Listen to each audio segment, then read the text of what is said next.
വളരെ കുറച്ച് പേരെയുള്ള ഈ ഒരു സബ്ജക്റ്റിനോട് പരിചയമുള്ളത്. അതുകൊണ്ട് തന്നെ നമ്മൾ ആദ്യമേ ഈ സബ്ജക്റ്റിനെ കുറിച്ചിട്ടൊന്ന് പരിചയപ്പെടും.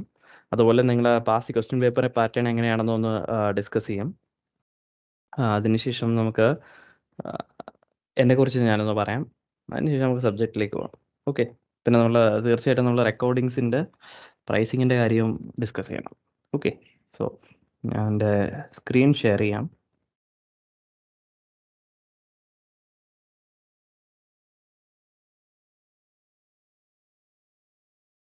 നിങ്ങൾക്ക് കാണാൻ കഴിയുന്നുണ്ടെന്നാണ് എൻ്റെ വിശ്വാസം. ഒന്ന് കൺഫേം ചെയ്യാമോ? കാണാണ്ട്. ഓക്കെ. സോ ഇതാണ് നിങ്ങളുടെ ഇൻസ്റ്റിറ്റ്യൂട്ടിൻ്റെ study material, cost and management audit, paper number 17 ആണ് വന്നിട്ട്. ഓക്കെ.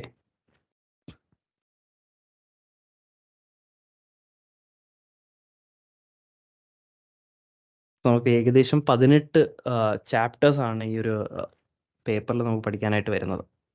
നിങ്ങളുടെ ടോപ്പിക്സ് വന്നിട്ടാണെങ്കിൽ മെയിനായിട്ട് 4 കാര്യങ്ങൾ ഇതിനകത്ത് പഠിക്കാനുള്ളൂ. ഇൻ കേസ് 2012 സിലബസിൽ നിന്ന് വന്ന സ്റ്റുഡൻസ് ആണെങ്കിലും ഒന്ന് ശ്രദ്ധിച്ചോളൂ, എന്താണ് നമുക്ക് അധികമായിട്ട് പഠിക്കാനുള്ളത് നമുക്കൊന്ന് ഡിസ്കസ് ചെയ്യാം. ഓക്കെ. സോ മെയിനായിട്ട് 4 കാര്യങ്ങളുള്ളൂ.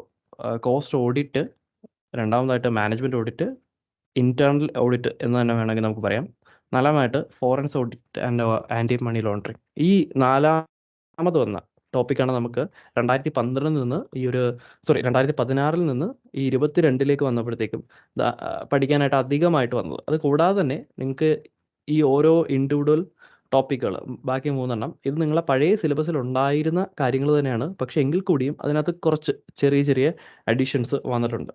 ഈ ഒരു പേപ്പർ പൊതുവേ വന്നിട്ട് ഒരു എളുപ്പമുള്ള പേപ്പറാണ്. പക്ഷേങ്കിൽ ചില അറ്റംപ്റ്റിൽ നല്ല കട്ടിയായിട്ട് കാണാറുണ്ട്. അതുകൊണ്ട് തന്നെ നമുക്ക് ലൈറ്റ് പ്രിപ്പറേഷൻ എന്ന രീതിക്ക് ഇതിനെ ഒഴിവാക്കി വിടുന്നത് ഒട്ടും ബുദ്ധിയുള്ള ഒരു കാര്യമല്ല. അതുപോലെ തന്നെ നിങ്ങൾ ഒരു ബോത്ത് ഗ്രൂപ്പ്സ് ഒക്കെ എഴുതുന്ന ഒരു വ്യക്തിയാണെങ്കിൽ നിങ്ങൾക്ക് റാങ്ക് മേടിക്കാൻ വേണ്ടിയിട്ട് വളരെയധികം ഹെൽപ്പ് ചെയ്യുന്ന ഒരു പേപ്പർ കൂടിയാണ് ഈ ഒരു കോസ്റ്റ് ഓഡിറ്റ് എന്ന് പറയുന്ന പേപ്പർ. അതുകൂടാതെ തന്നെ നിങ്ങൾ ബോത്ത് ഗ്രൂപ്പ്സ് അറ്റൻഡ് ചെയ്യുമ്പോഴത്തേക്കും സെറ്റ് ഓഫ് എന്ന് പറയുന്ന ഒരു സ്കീമില്ലേ, ആ ഒരു സ്കീമിൽ നിങ്ങൾക്ക് പാസ്സാവാൻ വേണ്ടിയിട്ട് സഹായിക്കുന്ന ഒരു പേപ്പർ കൂടിയാണ് കോസ്റ്റ് ഓഡിറ്റ്. കാരണം എന്ന് പറഞ്ഞു കഴിഞ്ഞാൽ നമ്മൾ മനസ്സിരുത്തി ഒന്ന് പഠിച്ചു കഴിഞ്ഞാൽ ഈസി ആയിട്ട് 80+ പോകുന്ന ഒരു പേപ്പറാണ് കോസ്റ്റ് ഓഡിറ്റ്. അതുകൊണ്ട് തന്നെ നമ്മൾ ഇതൊരു റെഗുലർ ബാച്ചാണ്. ഇൻഡെപ്ത് ആയിട്ട് ഓരോ ടോപ്പിക്കും ഡിസ്കസ് ചെയ്ത് കഴിവതും നമ്മൾ ക്ലാസ്സിൽ വെച്ച് തന്നെ പഠിച്ചിട്ടാണ് ഈ ഒരു പേപ്പർ ഡിസ്കസ് ചെയ്യാനായിട്ട് പോകുന്നത്. അതാണ് റെഗുലർ ബാച്ച് എന്ന് പറയുന്നത്. അപ്പോൾ ക്ലാസ്സിൽ വെച്ച് ഞാൻ ജസ്റ്റ് ഈ പ്രൊവിഷൻസ് അല്ലെങ്കിൽ ഇതിനകത്ത് ടെക്സ്റ്റ് ബുക്ക് ഇൻ്റർപ്രറ്റ് ചെയ്ത് അത് മലയാളത്തിലാക്കി പറയല്ല, നമുക്ക് പഠിക്കേണ്ട രീതി നമ്മൾ പഠിച്ചിട്ടായിരിക്കും എന്ത് ചെയ്യുക, മുന്നോട്ട് പോവുക. ഇപ്പോൾ സിലബസ് പറയുകയാണെങ്കിൽ ഈ 4 ടോപ്പിക്സേ ഉള്ളൂ മെയിനായിട്ട്: cost audit, management audit, internal audit, forensic ഓഡിറ്റും ആൻറ്റി മണി ലോണ്ടറിങ്ങും. ഇത്രയും കാര്യങ്ങൾ ഇതിനകത്ത് എന്ത് വരുന്നുള്ളൂ, ഈ ഒരു പേപ്പറിൽ പഠിക്കാനായിട്ട് വരുന്നുള്ളൂ. ഇതിന് 18 ചാപ്റ്റേഴ്സ് ആയിട്ട് ഡിവൈഡ്. ഇതിൻ്റെ ഒരു മേജർ പോർഷൻസ് വരുന്നതെന്ന് പറഞ്ഞു കഴിഞ്ഞാൽ ഈ കോസ്റ്റ് ഓഡിറ്റ് ആണ്. ഏകദേശം നിങ്ങളുടെ 50% മാർക്ക് ഈ ഒരു കോസ്റ്റ് ഓഡിറ്റിൽ കിടക്കുകയാണ്. പിന്നെ ഏകദേശം ഒരു 25% ഈ മാനേജ്മെൻറ്റ് ഓഡിറ്റും, പിന്നെ ഒരു 15 ഇൻറ്റേർണലും, പിന്നെ ഒരു 10 ഈ ഫോറൻസിക്കും, അതുപോലെ തന്നെ ആൻറ്റി മണി ലോണ്ടറിങ്ങും. ഇതൊരു തിയറി ആണോ പ്രാക്ടിക്കൽ പേപ്പർ ആണോ എന്ന് ചോദിച്ചു കഴിഞ്ഞാൽ ഇത് രണ്ടും മിക്സ് ആയിട്ടുള്ളൊരു പേപ്പറാണ്. നമ്മളെ ഈ കോസ്റ്റ് ഓഡിറ്റിനകത്ത് കുറച്ചധികം പ്രാക്ടിക്കൽസ് വരുന്നുണ്ട്, അതുപോലെ തന്നെ മാനേജ്മെൻറ്റ് ഓഡിറ്റിനകത്ത് കുറച്ചധികം പ്രാക്ടിക്കൽസ് വരുന്നുണ്ട്. പക്ഷേ ഈ പ്രാക്ടിക്കൽസിന് വേണ്ടിയിട്ട് നിങ്ങൾ വേറെ മെറ്റീരിയലുകളോ അങ്ങനെയൊന്നും റെഫർ ചെയ്ത് പഠിക്കേണ്ടതായിട്ട് വരുന്നില്ല. നമ്മളെ ഈ ഒരു കോസ്റ്റ് ഓഡിറ്റിൻ്റെ ഇൻസ്റ്റിറ്റ്യൂട്ടിൻ്റെ സ്റ്റഡി മെറ്റീരിയലും അതുപോലെ തന്നെ പ്രീവിയസ് ഇയർ ക്വസ്റ്റ്യൻസും ചെയ്ത് കഴിഞ്ഞാൽ ഏറെക്കുറെ നമുക്ക് എല്ലാ ന്യൂമറിക്കൽസും കവർ ആവുന്നതാണ്. അല്ലാതെ നമുക്ക് ഭയങ്കര ഭീകരമായ ന്യൂമറിക്കൽസ് ഒന്നും വെളിയിൽ നിന്ന് പഠിക്കാനായിട്ട് ഈ ഒരു പേപ്പറിൽ വരാറില്ല. മിക്ക എല്ലാ ന്യൂമറിക്കൽസും ഈ സ്റ്റഡി മെറ്റീരിയലുള്ള എല്ലാ ന്യൂമറിക്കൽസും നമ്മൾ ക്ലാസ്സിൽ ഡിസ്കസ് ചെയ്യും. അതുപോലെ തന്നെ പ്രീവിയസ് ഇയർ, പക്ഷേ പ്രീവിയസ് ഇയർ പോകുമ്പോഴത്തേക്ക് നമുക്ക് കഴിഞ്ഞ എല്ലാ വർഷങ്ങളിലെയും എടുക്കാനായിട്ട് പറ്റില്ല. അതിനകത്ത് എനിക്ക് ഇമ്പോർട്ടൻ്റ് ആണ് എന്ന് തോന്നുന്ന കുറേയധികം ക്വസ്റ്റ്യൻസ് നമ്മൾ ഈ ക്ലാസ്സിൽ ഡിസ്കസ് ചെയ്യും. ബാക്കി നിങ്ങൾ തന്നെ ചെയ്തതിന് ശേഷം ഡൗട്ട്സ് ഉണ്ടെങ്കിൽ ഡയറക്റ്റ്ലി എനിക്ക് മെസ്സേജ് അയക്കുന്നതിനെക്കാട്ടി നമ്മളെ ഗ്രൂപ്പ് ഉണ്ടല്ലോ, ആ ഗ്രൂപ്പിൽ ഇട്ട് കഴിഞ്ഞാൽ അങ്ങോട്ടും ഇങ്ങോട്ടും ഡിസ്കസ് ചെയ്യും. അതുപോലെ തന്നെ നിങ്ങൾക്ക് സോൾവ് ചെയ്യാൻ പറ്റാത്തത് ഞാൻ തീർച്ചയായിട്ടും പറഞ്ഞു തരികയും ചെയ്യും. ഓക്കെ. സോ ഇതാണ് നമുക്ക് സബ്ജക്റ്റിനെ കുറിച്ചിട്ട് പറയാനായിട്ടുള്ളത്. പിന്നെ പഴയ ക്വസ്റ്റ്യൻ പേപ്പേഴ്സ് റെഫർ ചെയ്യുകയാണെങ്കിൽ നിങ്ങൾക്ക് മനസ്സിലാകാം, ഇതുവരെ 2023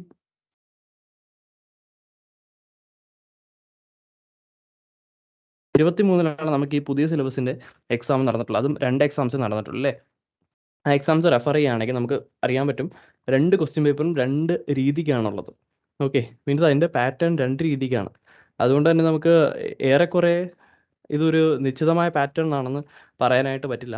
എങ്കിലും ലാസ്റ്റ് എക്സാമിൻ്റെ പാറ്റേൺ നോക്കുകയാണെങ്കിൽ വളരെ സിമ്പിൾ ആയിട്ടുള്ളൊരു എക്സാം പാറ്റേൺ ആണ്. വളരെ കോംപ്ലിക്കേറ്റഡ് ആയിട്ടൊന്നുമില്ല അതിനകത്ത്. നമ്മൾ സാധാരണ കണ്ടുവരുന്ന പഴയ സിലബസുകളിലൊക്കെ ഉള്ള തരത്തിലുള്ളൊരു ക്വസ്റ്റ്യൻ പേപ്പർ ഫോർമാറ്റ് തന്നെയായിരുന്നു അവിടെ.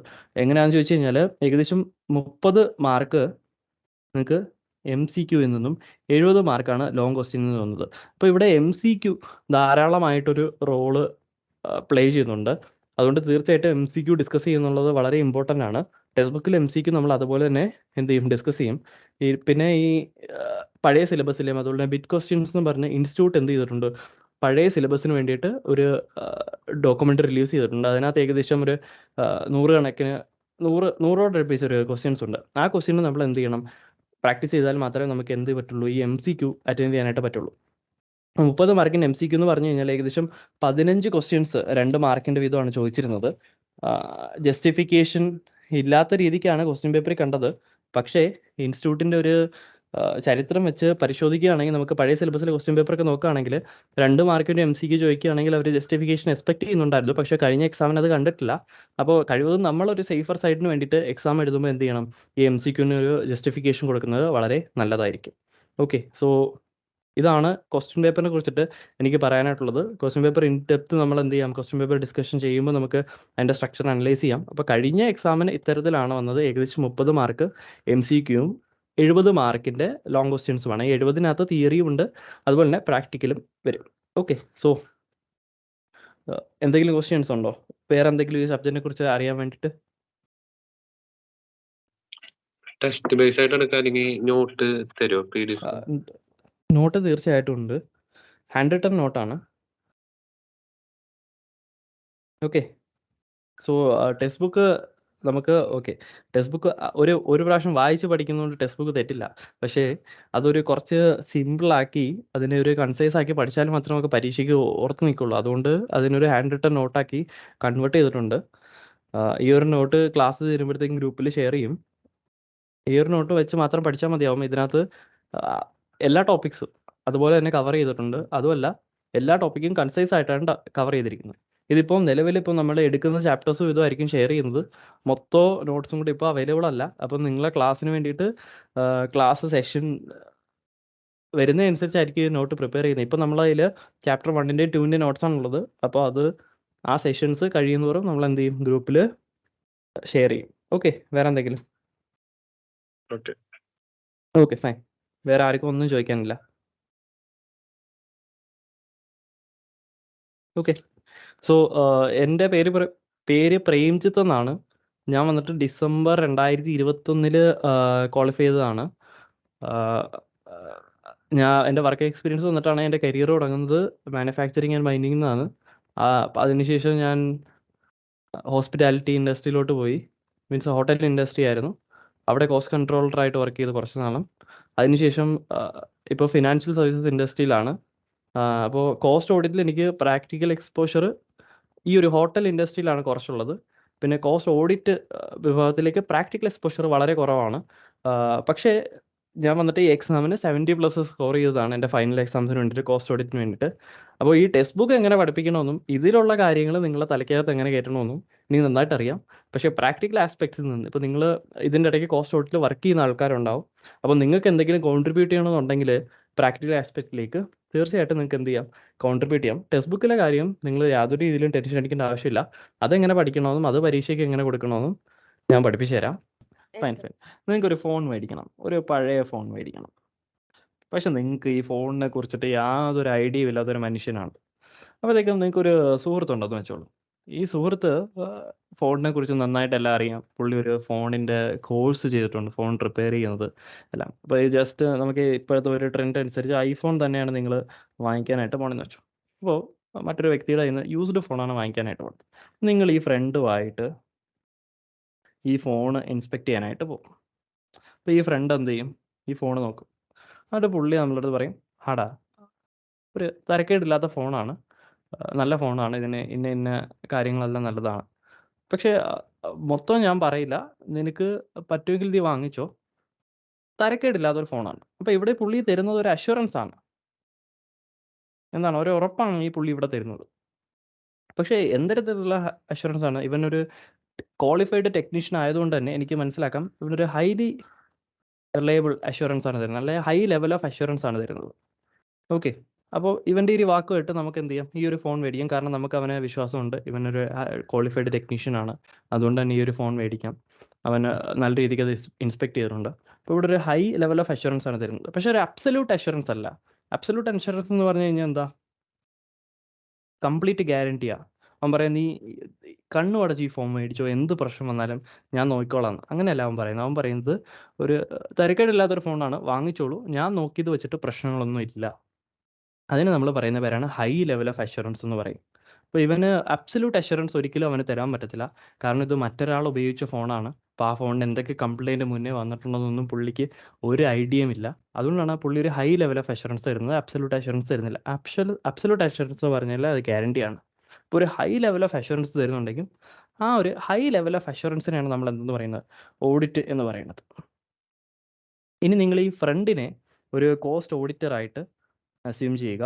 ഈ ഫോണിനെ നിങ്ങൾ കോസ്റ്റ് റെക്കോർഡ്സും കോസ്റ്റ് സ്റ്റേറ്റ്മെൻറ്റ്സും അതർ ഐറ്റംസ് ഓഫ് കോസ്റ്റുമായിട്ട് അസ്യൂം ചെയ്യുക. അപ്പോൾ എന്താണ്, ഈ ഫ്രണ്ടിനെ നിങ്ങൾ കോസ്റ്റ് ഓഡിറ്ററും അതുപോലെ തന്നെ ഈ ഒരു എക്സാമിൻ ചെയ്ത ഫോണില്ലേ അതിനെ കോസ്റ്റ് റെക്കോർഡ്സും കോസ്റ്റ് സ്റ്റേറ്റ്മെൻറ്റ്സും അതർ ഐറ്റംസ് ഓഫ് കോസ്റ്റുമായിട്ട് നോക്കുക. അപ്പോൾ ഇതാണ് എന്തെന്ന് പറയുന്നത്, കോസ്റ്റ് ഓഡിറ്റ് എന്ന് പറയുന്നത്. ഒരു കോസ്റ്റ് ഓഡിറ്റർ വന്നിട്ട് നമ്മൾ എൻറ്റിറ്റിയിലുള്ള കോസ്റ്റ് റെക്കോർഡ്സോ കോസ്റ്റ് സ്റ്റേറ്റ്മെൻറ്റ്സോ മറ്റ് കോസ്റ്റുമായിട്ട് ബന്ധപ്പെട്ടുള്ള ഐറ്റംസോ എക്സാമിൻ ചെയ്യുന്ന ആ ഒരു പ്രോസസ്സാണ് എന്തെന്ന് പറയുന്നത്, കോസ്റ്റ് ഓഡിറ്റ് എന്ന് പറയുന്നത്. അപ്പോൾ ഇവിടെ എക്സാമിൻ ചെയ്യുമ്പോൾ ഒരു കാര്യം നമ്മൾ പ്രത്യേകം ശ്രദ്ധിക്കുക, ഈ കോസ്റ്റ് ഓഡിറ്ററിൻ്റെ എക്സാമിനേഷൻ എന്ത് തരത്തിലുള്ള എക്സാമിനേഷൻ ആയിരിക്കണം? ഇൻഡിപെൻഡൻറ്റ് എക്സാമിനേഷൻ ആയിരിക്കണം. ഓക്കെ, എന്താണ് ഇൻഡിപെൻഡൻറ്റ് എക്സാമിനേഷൻ ആയിരിക്കണം. ഇൻഡിപെൻഡൻ്റ് ആണെന്ന് പറയുന്നതിൻ്റെ ഉദ്ദേശം എന്തെന്ന് പറഞ്ഞു കഴിഞ്ഞാൽ, ഈ പുള്ളിക്ക് എന്ത് ചെയ്യാൻ പാടില്ല, ഈ പുള്ളിക്ക് ഡിസിഷൻ അല്ലെങ്കിൽ ഈ പുള്ളിയുടെ എക്സാമിനേഷൻ ഒരിക്കലും എക്സ്റ്റേണൽ ഇൻഫ്ലുവൻസിന് കാരണമാവാനായിട്ട് പാടില്ല. എക്സ്റ്റേണൽ ഇൻഫ്ലുവൻസർ പറഞ്ഞു കഴിഞ്ഞാൽ ഇപ്പോൾ റിലയൻസിൻ്റെ ഓണർ ആരാണ്? അംബാനിയാണ്. അപ്പോൾ അംബാനിയുടെ സ്വന്തം മകൻ ആ ഒരു എൻറ്റിറ്റി ഓഡിറ്റ് ചെയ്ത് കഴിഞ്ഞാൽ തീർച്ചയായിട്ടും അവിടെ ഒരു സെൽഫ് ഇൻട്രസ്റ്റ് ത്രെറ്റ് ഉണ്ടാവും. എന്ത് തരത്തിലുള്ള ത്രെറ്റാണുള്ളത്? Self interest threat. അപ്പോൾ സ്വന്തമായിട്ടുള്ളൊരു ബിസിനസ് തന്നെ സ്വന്തമായിട്ട് ഓഡിറ്റ് ചെയ്യുമ്പോൾ അവിടെ ഒരു സെൽഫ് ഇൻട്രസ്റ്റ് ത്രെറ്റ് ഉണ്ടാവും. അപ്പോൾ അതൊരിക്കലും എന്താവത്തില്ല, ഇൻഡിപെൻഡൻ്റ് ആയിരിക്കത്തില്ല. അതുപോലെ തന്നെ മറ്റൊരു സിറ്റുവേഷൻ നോക്കാം. ഈ ഒരു കോസ്റ്റ് ഓഡിറ്റർ തന്നെ നമുക്കറിയാം, ഒരു ഓഡിറ്റർക്ക് ഓഡിറ്റിംഗ് ജോലി മാത്രമല്ല ഉണ്ടാകുന്നത്. അപ്പോൾ പുള്ളി ഇൻ പ്രാക്ടീസ് പലതരത്തിലുള്ള നോൺ അഷുറൻസ് ജോബുകളും ചെയ്യുന്നുണ്ട്. Book keeping, tax return filing, അല്ലെങ്കിൽ കൺസൾട്ടൻസി, അതുപോലുള്ള പല ജോലികളും ചെയ്യുന്നുണ്ട്. അപ്പോൾ ഇത്തരത്തിൽ ഏതെങ്കിലും ഒരു സേവനം പുള്ളി ഈ ഒരു ബിസിനസ്സിന് നേരത്തെ ചെയ്തു കൊടുത്തിട്ടുണ്ട്. അപ്പോൾ ഈ പുള്ളി വന്ന് ഓഡിറ്റ് ചെയ്യുമ്പോൾ, അല്ലെങ്കിൽ കോസ്റ്റ് റെക്കോർഡ്സ് കീപ്പിംഗ് എന്ന് പറയുന്ന ഒരു സർവീസ് എന്ത് ചെയ്തിട്ടുണ്ട്, പുള്ളി ചെയ്തു കൊടുത്തിട്ടുണ്ട്. അപ്പോൾ പുള്ളി വന്നിട്ട് പുള്ളിയുടെ വർക്ക് തന്നെയാണ് സ്വന്തമായിട്ട് ഓഡിറ്റ് ചെയ്യാനായിട്ട് പോണത്. അപ്പോൾ അവിടെ ഒരു സെൽഫ് റിവ്യൂ ത്രെറ്റ് വരുന്നുണ്ട്. അപ്പോൾ ഇതേ കണക്ക് പലതരത്തിലുള്ള ത്രെറ്റുകളുണ്ട്. Advocacy threat, self interest threat, self review threat. അപ്പോൾ ഇത്തരത്തിലുള്ള ത്രെറ്റുകൾ ഉള്ളപ്പോഴാണ് നമ്മൾ പറയുന്നത് പുള്ളിയുടെ എക്സാമിനേഷൻ എന്തായിരിക്കത്തില്ല എന്ന് പറയുന്നത്, ഇൻഡിപെൻഡൻ്റ് ആയിട്ടുള്ള എക്സാമിനേഷൻ ആയിരിക്കത്തില്ല എന്ന് പറയുന്നത്. അപ്പോൾ നമ്മൾ നോക്കാം, ഒരു കോസ്റ്റ് ഓഡിറ്റർ വന്നിട്ട് കോസ്റ്റ് റെക്കോർഡ്സോ കോസ്റ്റ് സ്റ്റേറ്റ്മെൻറ്റ്സോ മറ്റ് കോസ്റ്റിൻ്റെ ഐറ്റങ്ങളോ ഓഡിറ്റ് ചെയ്യുന്ന ആ ഒരു പ്രോസസ്സിനെയാണ് നമ്മൾ എന്തെന്ന് പറയുന്നത്, കോസ്റ്റ് ഓഡിറ്റ് എന്ന് പറയുന്നത്. അത് കൂടാതെ തന്നെ ആ ഒരു എക്സാമിനേഷൻ എന്ന് പറയുന്നത് എന്തായിരിക്കണം, അതൊരു ഇൻഡിപെൻഡൻറ്റ് എക്സാമിനേഷൻ കൂടി ആയിരിക്കണം. അപ്പോൾ ഇതാണ് കോസ്റ്റ് ഓഡിറ്റിൻ്റെ പ്രോസസ്സ്. ജസ്റ്റ് നമുക്കൊന്ന് വായിക്കാം. Cost audit is an independent examination of cost statements, cost records and other related informations. അപ്പോൾ ഇതിനെല്ലാം ഒരു ഒബ്ജക്റ്റീവ് ഉണ്ടായിരുന്നു. ഇപ്പോൾ ഇവിടെ ഈ പുള്ളി എന്തിനാണ് ഈ ഫോണ് നമുക്ക് വേണ്ടിയിട്ട് ഇൻസ്പെക്ട് ചെയ്തത്? അവൻ്റെ ഒരു അഭിപ്രായം പറയാനാണ്. എന്താണ് അഭിപ്രായം? നീ ആ ഫോൺ മേടിച്ചോളൂ, തരക്കേടില്ലാത്ത ഫോണാണ്, എൻ്റെ കണ്ണിൽ കണ്ടിട്ട് വലിയ കുഴപ്പമൊന്നും തോന്നുന്നില്ല, ഓക്കെ എന്നാണ് ആ പുള്ളി പറഞ്ഞത്. ഓക്കെ, അതൊരു എന്താണ്, ഒപ്പീനിയനാണ്. അപ്പോൾ ഇവിടെയും ഓഡിറ്റർ വന്നിട്ട് എന്ത് ചെയ്യുക, it's his intention is to give an opinion, അല്ലെങ്കിൽ എക്സ്പ്രസ് ആൻ ഒപ്പീനിയൻ ആണ്. അപ്പോൾ എനിക്ക് മറ്റൊരു സംശയം കൂടെ ചോദിക്കുകയാണ്. ഞാൻ ഒരു ക്വസ്റ്റ്യൻ ചോദിക്കാം നിങ്ങളുടെ അടുത്ത്. ഓഡിറ്റർ വന്നിട്ട് ഒപ്പീനിയൻ തരണം, ഓക്കെ. അപ്പോൾ ഈ ഫ്രോഡ് ആൻഡ് എറർ കണ്ടുപിടിക്കുക എന്നുള്ളത് ഓഡിറ്ററുടെ ജോലിയാണോ എന്നാണ് എൻ്റെ ക്വസ്റ്റ്യൻ. അപ്പോൾ ഒപ്പീനിയൻ തരണമെന്നുള്ളത് ഒരു ഓഡിറ്ററിന് നിർബന്ധമായിട്ടുള്ള ജോലിയാണ്. കാരണം നമ്മളുടെ ഡെഫിനിഷൻ തന്നെ പറയുന്നുണ്ട്, cost audit is an independent examination of cost statements, cost records and other related information with a view to express an opinion thereon. അപ്പോൾ ഒരു ഒപ്പീനിയൻ തരാൻ വേണ്ടിയിട്ടാണ് കോസ്റ്റ് ഓഡിറ്റ് വരുന്നതെന്ന് നമ്മളുടെ ഡെഫിനിഷൻ തന്നെ പറയുന്നുണ്ട്. അപ്പോൾ എൻ്റെ ഇവിടുത്തെ ഒരു ക്വസ്റ്റ്യൻ എന്ന് പറഞ്ഞു കഴിഞ്ഞാൽ, ഫ്രോഡ് ആൻഡ് എറർ കണ്ടുപിടിക്കുക എന്ന് പറയുന്നത് നമ്മളുടെ കോസ്റ്റ് ഓഡിറ്ററുടെ ജോലിയാണോ എന്നാണ് എൻ്റെ ക്വസ്റ്റ്യൻ. അപ്പോൾ എന്താണ് നിങ്ങളുടെ അഭിപ്രായം? ആരെങ്കിലും ഒന്ന് റെസ്പോണ്ട് ചെയ്യൂ. റെസ്പോണ്ട് ചെയ്താലേ നമുക്ക് മുന്നോട്ട് കൊണ്ടുപോകാൻ പറ്റുള്ളൂ. റെസ്പോണ്ട് ചെയ്യൂ. ഓക്കെ, ഒപ്പീനിയൻ തരണം എന്നുള്ളത് നമ്മൾ ഡെഫിനിഷൻ ഒന്ന് മനസ്സിലാക്കിയത് ജോലിയാണെന്ന്. എൻ്റെ രണ്ടാമത്തെ ചോദ്യം എന്ന് പറയുന്നത് ഫ്രോഡ് ആൻഡ് എറർ കണ്ടുപിടിക്കുന്ന ഒരു ഓഡിറ്ററുടെ ജോലിയാണോ? യെസ്. ഓക്കെ, ജോലിയാണ്. പക്ഷെ അതൊരു പ്രൈമറി ഡ്യൂട്ടി ആണോ എന്ന് ചോദിച്ചു കഴിഞ്ഞാൽ അല്ല. പ്രൈമറി ഡ്യൂട്ടി ആരുടെയാണെന്ന് ചോദിച്ചാൽ മാനേജ്മെൻറ്റിനെയാണ്. ഓക്കെ, അപ്പോൾ ഫോർ എക്സാമ്പിൾ നിങ്ങൾ പരീക്ഷ എഴുതുകയാണ്. പരീക്ഷ ചെയ്തപ്പോൾ കോപ്പി അടിച്ചു. അപ്പോൾ കോപ്പി അടിച്ചപ്പോൾ അത് കണ്ടുപിടിക്കേണ്ട ജോലി ഇൻവിജിലേറ്ററുടെ ജോലിയായിരുന്നു അല്ലേ? അപ്പോൾ അല്ലാതെ പേപ്പർ വാല്യൂ ചെയ്യുന്ന ടീച്ചറിൻ്റെ ജോലി അല്ലല്ലോ നിങ്ങൾ കോപ്പി അടിച്ചോ ഇല്ലയെന്ന് കണ്ടുപിടിക്കാൻ പറ്റും. പക്ഷേ നിങ്ങൾ കോപ്പി അടിച്ചത് കണ്ടുപിടിച്ചു കഴിഞ്ഞാൽ ആ പേപ്പർ നോക്കുന്ന ആൾ എന്ത് ചെയ്യണം? അത് റിപ്പോർട്ട് ചെയ്യണം. അതുപോലെ തന്നെയാണ് ഇവിടെ ഓഡിറ്ററും. ഇപ്പോൾ ഫ്രോഡ് ആൻഡ് എററിൻ്റെ പ്രൈമറി റെസ്പോൺസിബിലിറ്റി ആരുടെ കയ്യിലിരിക്കുമോ? നമ്മുടെ മാനേജ്മെൻറ്റ് കയ്യിലിരിക്കുവാണ്. മാനേജ്മെൻറ്റാണ് അത്തരത്തിലുള്ള കാര്യങ്ങളെല്ലാം നോക്കേണ്ടത്. പക്ഷേ കോസ്റ്റ് ഓഡിറ്റർ അത് ചെക്ക് ചെയ്യുമെങ്കിൽ കൂടിയും അത് പുള്ളിയുടെ പ്രൈമറി ഡ്യൂട്ടി അല്ല. പ്രൈമറി ഡ്യൂട്ടി എന്ന് പറഞ്ഞാൽ ഈ ഒറ്റ കാര്യമാണ്. എന്താണ്? To express an opinion. നമ്മളുടെ കോസ്റ്റ് റെക്കോർഡ്സ് കറക്റ്റായിട്ടാണോ, അത് കറക്റ്റ് പോളിസിയിലാണോ, മീൻസ് കറക്റ്റ് പോളിസീസും റൂൾസും റെഗുലേഷൻസും അനുസരിച്ചാണോ മെയിൻറ്റെയിൻ ചെയ്തിരിക്കുന്നത്, ഇത്തരത്തിലുള്ള കാര്യങ്ങളിൽ ഒരു ഒപ്പീനിയൻ കൊടുക്കുക എന്നുള്ളത് മാത്രമാണ് നമ്മളുടെ കോസ്റ്റ് ഓഡിറ്റർ ജോലി. ഫ്രോഡ് എറർ കണ്ടുപിടിക്കുക എന്നുള്ളത് പുള്ളിൻ്റെ സെക്കൻഡറി ജോലിയാണ്. മാനേജ്മെൻറ്റിൻ്റെ പ്രൈമറി റെസ്പോൺസിബിലിറ്റി ആണെന്ന് പറയുന്നത് ഫ്രോഡ് എറർ അതുപോലുള്ള കാര്യങ്ങൾ കണ്ടുപിടിക്കുക എന്നുള്ളത്. ഓക്കെ, അതുപോലെ തന്നെ ഈ കോസ്റ്റ് ഓഡിറ്റ് ചെയ്യുന്നത് ഏതൊക്കെയാണ്? നമ്മളെ കോസ്റ്റ് റെക്കോർഡ്സും കോസ്റ്റ് സ്റ്റേറ്റ്മെൻറ്റ്സും അതർ ഐറ്റംസ് ഓഫ് കോസ്റ്റ് ആണ്. ഇത് ഒരിക്കലും കോസ്റ്റ് ഓഡിറ്റർ വന്നിട്ട് എന്ത് ചെയ്യത്തില്ല, ഓഡിറ്റ് ചെയ്യാൻ നേരം ഉണ്ടാക്കുന്ന ഒരു സാധനമല്ല. കമ്പനിയാണ് ഈ ഒരു റെക്കോർഡ്സും കാര്യങ്ങളും മെയിൻറ്റെയിൻ ചെയ്യുന്നത്. കോസ്റ്റ് ഓഡിറ്റർ വന്നിട്ട് ഇത് പക്ക ആണോ കറക്റ്റ് ആണോ നോക്കുന്ന കാര്യം മാത്രമേ ചെയ്യത്തുള്ളൂ. അപ്പോൾ ഇവിടെ എഴുതി വെച്ചിരിക്കുന്ന management is responsible for the preparation and presentation of cost records. എന്താണ്? Management is responsible for the preparation and presentation of cost records. Management ഉത്തരവാദിത്തമാണ് കോസ്റ്റ് റെക്കോർഡ്സ് ഉണ്ടാക്കുക എന്നുള്ള കാര്യം. അപ്പോൾ ഇതിന് വേണ്ടിയിട്ട് ഒരു CRA1 CAS എന്താണെന്ന് നമ്മൾ വരുന്ന ക്ലാസ്സുകളിൽ പഠിക്കും. ഒന്നുമില്ല, നിങ്ങളെ അറിവിലേക്ക് പറയാണ്. മനസ്സിലാക്കാൻ ബുദ്ധിമുട്ടാണെങ്കിൽ വിട്ട് കളഞ്ഞോളൂ. CRA1 എന്ന് പറഞ്ഞു കഴിഞ്ഞാൽ നമ്മുടെ കോസ്റ്റ് ഓഡിറ്റ് റൂൾസ് പഠിക്കാനായിട്ടുണ്ട്. അതിനകത്ത് വരുന്നൊരു ഫോമാണ് CRA1. ഇപ്പോൾ CRA1 കുറേയധികം പ്രിൻസിപ്പിൾസ് പറഞ്ഞിട്ടുണ്ട്. ഇത്തരത്തിലാണ് കോസ്റ്റ് റെക്കോർഡ്സ് മെയിൻറ്റെയിൻ ചെയ്യേണ്ടത്, ഇന്ന ഐറ്റത്തിന് ഇന്ന രീതിക്ക് ട്രീറ്റ് ചെയ്യണം എന്നൊക്കെ പറഞ്ഞിട്ടുണ്ട്. അതാണ് ഈ CRA1 കോസ്റ്റ് റെക്കോർഡ്സ് മെയിൻറ്റെയിൻ ചെയ്യാനുള്ള പ്രിൻസിപ്പിൾസ്. അപ്പോൾ അതിൻ്റെ ഒരു സ്റ്റാൻഡർഡൈസ്ഡ് വെർഷൻ ആണെന്ന് പറയുന്നത് കോസ്റ്റ് അക്കൗണ്ടിങ് സ്റ്റാൻഡേർഡ്സ് എന്ന് പറയും. നമ്മൾ ഇന്നറിൽ അക്കൗണ്ടിങ് സ്റ്റാൻഡേർഡുകൾ പഠിച്ചില്ലേ?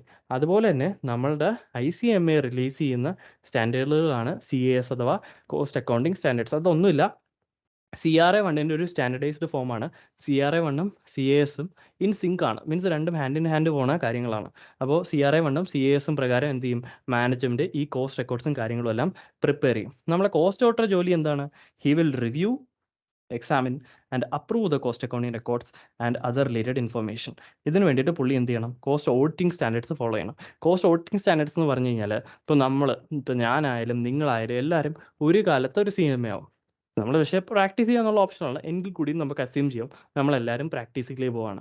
അപ്പോൾ പ്രാക്ടീസിൽ പോകുമ്പോഴത്തേക്കും ഞാൻ റെൻഡർ ചെയ്യുന്ന സർവീസും നിങ്ങൾ റെൻഡർ ചെയ്യുന്ന സർവീസും ഏറെക്കുറെ ഒരു രീതിക്കായിരിക്കണം, ഒരു സ്റ്റാൻഡർഡൈസ്ഡ് സർവീസ് ആയിരിക്കണം. അപ്പോൾ നമ്മൾക്ക് കുറേയധികം എത്തിക്സ് ഫോളോ ചെയ്യേണ്ടതായിട്ട് വരും, കുറേയധികം പ്രോസസ്സ് ഫോളോ ചെയ്യേണ്ടതായിട്ട് വരും. അപ്പോൾ ഇതിലൊരു സ്റ്റാൻഡർഡൈസേഷൻ കൊണ്ടുവരാൻ വേണ്ടിയിട്ട് നമ്മൾ ഇൻസ്റ്റിറ്റ്യൂട്ട് റിലീസ് ചെയ്തിരിക്കുന്ന കാര്യങ്ങളാണ് കോസ്റ്റ് ഓഡിറ്റിംഗ് സ്റ്റാൻഡേർഡ്. ഓഡിറ്റ് ചെയ്യുമ്പോൾ എത്തരത്തിലാണ് കാര്യങ്ങൾ നോക്കേണ്ടത് എന്നാണ് ഈ കോസ്റ്റ് ഓഡിറ്റിംഗ് സ്റ്റാൻഡേർഡിലേക്ക് വരുന്നത്. അപ്പോൾ നമ്മളെ മാനേജ്മെൻറ്റ് എന്ത് ചെയ്യണം? CRA1 CAS അനുസരിച്ച് കോസ്റ്റ് റെക്കോർഡ്സും കാര്യങ്ങളും എല്ലാം പ്രിപ്പയർ ചെയ്ത് വെച്ചിരിക്കണം. നമ്മളെ കോസ്റ്റ് ഓഡിറ്റർ വന്നിട്ട് ഇത് എല്ലാം as per rules and regulations ആണോ എന്ന് നോക്കിയിട്ട് പുള്ളിയുടെ ഒരു ഒപ്പീനിയൻ തരും. അപ്പോൾ അത് ചെയ്യുമ്പം കോസ്റ്റ് ഓഡിറ്റർ ഫോളോ ചെയ്യേണ്ട സ്റ്റാൻഡേർഡാണ് കോസ്റ്റ് ഓഡിറ്റിംഗ് സ്റ്റാൻഡേർഡ്സ്. ഓക്കെ, ഇതുവരെ ഓക്കെ അല്ലേ? കൺഫേം ചെയ്താൽ മുന്നോട്ട് പോകാം. അതെ. Okay, fine. അടുത്താണ് നമ്മൾ സ്റ്റേറ്റ്മെന്റും റെക്കോർഡ്സ് എന്നും പറഞ്ഞല്ലേ? അതെ, പറഞ്ഞു. അപ്പോൾ അത് തമ്മിലുള്ള ഡിഫറൻസ് എന്താണ്?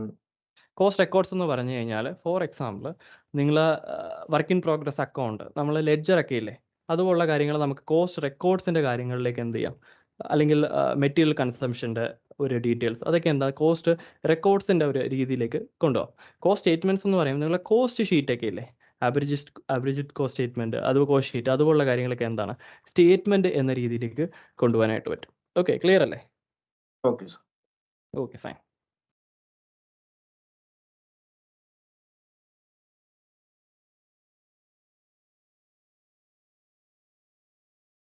ഓക്കെ. സോ നമ്മൾ അടുത്ത ടോപ്പിക്കാണ് സ്കോപ്പ് ഓഫ് കോസ്റ്റ് ഓഡിറ്റ്. ഇത് നിങ്ങളെ ഫസ്റ്റ് ചാപ്റ്റർ ആണ്. നമുക്കൊരു കാര്യം ചെയ്യാം, ഈ ക്ലിയർ ആവുന്നതനുസരിച്ച് നമ്മൾ സ്റ്റഡി മെറ്റീരിയൽ അത് എന്ത് ചെയ്യാം, ജസ്റ്റ് ഒന്ന് സ്ട്രൈക്ക് ഔട്ട് ചെയ്യാം. സോ നിങ്ങൾക്ക് കൺഫ്യൂഷൻ ഒന്നും കാണില്ല. സ്റ്റഡി മെറ്റീരിയൽ ഫുള്ളാണ് ഈ ഷോർട്ട് നോട്ട്സിൻ്റെ രീതിയിൽ നമ്മൾ എന്ത് ചെയ്തിരിക്കുന്നത്, എഴുതിയിരിക്കുന്നത്.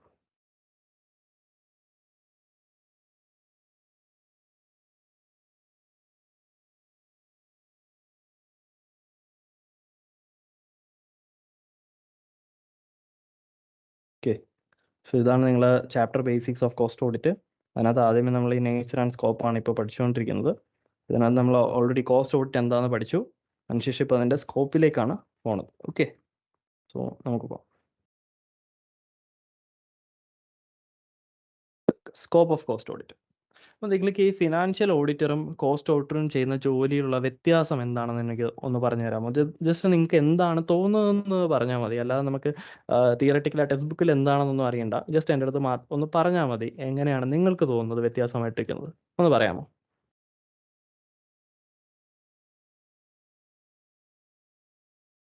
പറഞ്ഞോളൂ, ആരെങ്കിലും പറഞ്ഞാൽ മതിയോ? ഫിനാൻഷ്യൽ ഓഡിറ്റർ ഫിനാൻഷ്യൽ സ്റ്റേറ്റ്മെന്റ്സ് ആണ് മെയിനായിട്ട് ഓഡിറ്റ് ചെയ്യുക. അതുപോലെ കോസ്റ്റ് ഓഡിറ്റർ കോസ്റ്റ് സ്റ്റേറ്റ്മെന്റ്സും കോസ്റ്റ് റെക്കോർഡ്സും ആണ്. Okay, fine, great. വേറെ എന്തെങ്കിലും?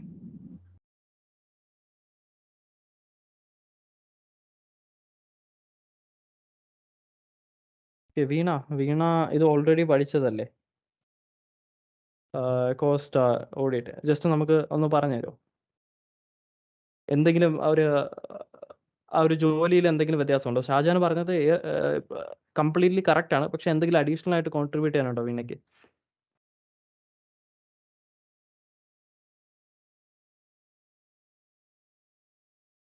ഓക്കെ, ആരും മിണ്ടുന്നില്ല. ഓക്കെ, നമുക്ക് നോക്കാം. അപ്പോൾ ഒരു ഫിനാൻഷ്യൽ ഓഡിറ്റർ വന്നിട്ട്, പുള്ളിക്കാരൻ വന്നിട്ട് എന്ത് ചെയ്യുന്നു? പുള്ളി വന്നിട്ട് അക്കൗണ്ടിങ് സ്റ്റാൻഡേർഡുകൾ പ്രകാരം, അതുപോലെ തന്നെ കെയറോ ഒക്കെ പ്രകാരം പുള്ളി എന്ത് ചെയ്യും? വന്നിട്ട് ഓഡിറ്റ് എല്ലാം ഫിനിഷ് ചെയ്ത് ഒരു ഓഡിറ്റ് ഒപ്പീനിയൻ കൊടുത്തിട്ടങ്ങ് പോകും. പക്ഷെ കോസ്റ്റ് ഓഡിറ്ററെ സംബന്ധിച്ചോളം, ഓക്കെ, നമ്മളെ പ്രൈമറി ജോലി എന്ന് പറയുന്ന ഒപ്പീനിയൻ കൊടുക്കുക എന്നുള്ളതാണ്, ഞാൻ സമ്മതിച്ചു. പക്ഷേ പുള്ളി ഒരു കാര്യം കൂടെ അധികം ചെയ്യും. ഈ കമ്പനി നല്ല രീതിക്കാണോ പെർഫോം ചെയ്യുന്നത്? ഇവിടെ അത്യാവശ്യത്തിലുള്ള പ്രൊഡക്ടിവിറ്റി ഉണ്ടോ, എഫിഷ്യൻസി ഉണ്ടോ? അങ്ങനെയാണെങ്കിൽ ഇവിടെ എഫിഷ്യൻസിയും പ്രൊഡക്ടിവിറ്റിയൊക്കെ കുറവാണെങ്കിൽ എത്രത്തോളം നമുക്ക് എന്ത് ചെയ്യാൻ പറ്റും,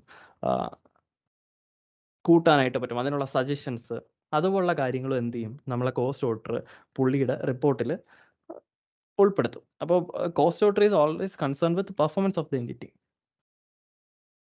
in addition to expressing an opinion.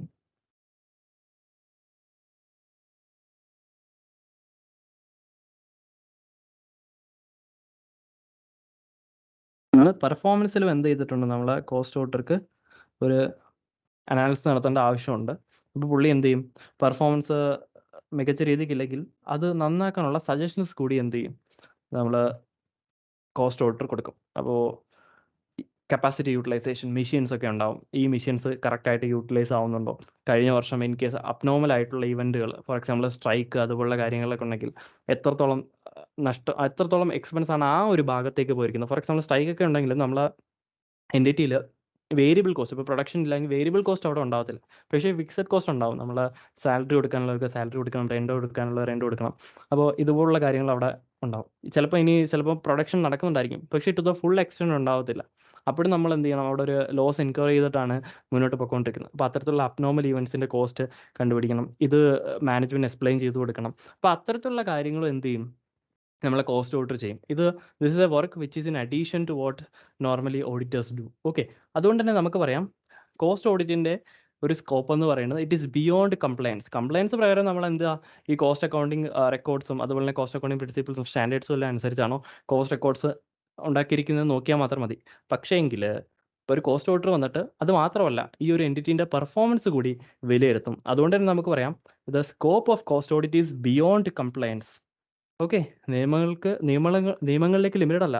അത് കൂടാതെ തന്നെ പെർഫോമൻസ് നമ്മൾ എന്ത് ചെയ്യുന്നുണ്ട്, ഇവിടെ അനലൈസ് ചെയ്യുന്നുണ്ട്.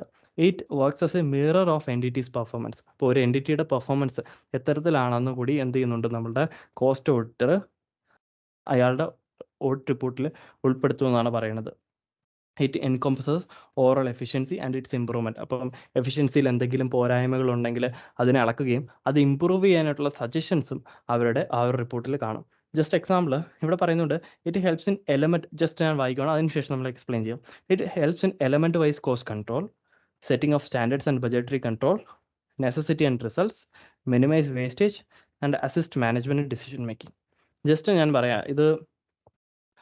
സോ ഞാൻ ഹോട്ടലിൽ വർക്ക് ചെയ്യുമ്പോൾ we use to do surprise audits. അപ്പം അവിടെ സാധാരണ രീതിക്ക് എന്താ ചെയ്യുന്നത് വെച്ചാൽ കോസ്റ്റ് കൺട്രോൾ എന്ന് പറഞ്ഞാൽ അവിടെ വളരെ സ്ട്രിക്റ്റ് ആയിട്ടുള്ളൊരു കോസ്റ്റ് കൺട്രോൾ നോക്കുന്ന ഒരു ഇൻഡസ്ട്രിയാണ് ഹോട്ടൽ ഇൻഡസ്ട്രി. അവിടെ വന്നിട്ട് ഈ ഷെഫ്സൊക്കെ ചിലപ്പം നമുക്ക് ഒരു പിസ്സ ഉണ്ടാക്കാൻ വേണ്ടിയിട്ട് ബജറ്റ് ഉണ്ട് അവിടെ.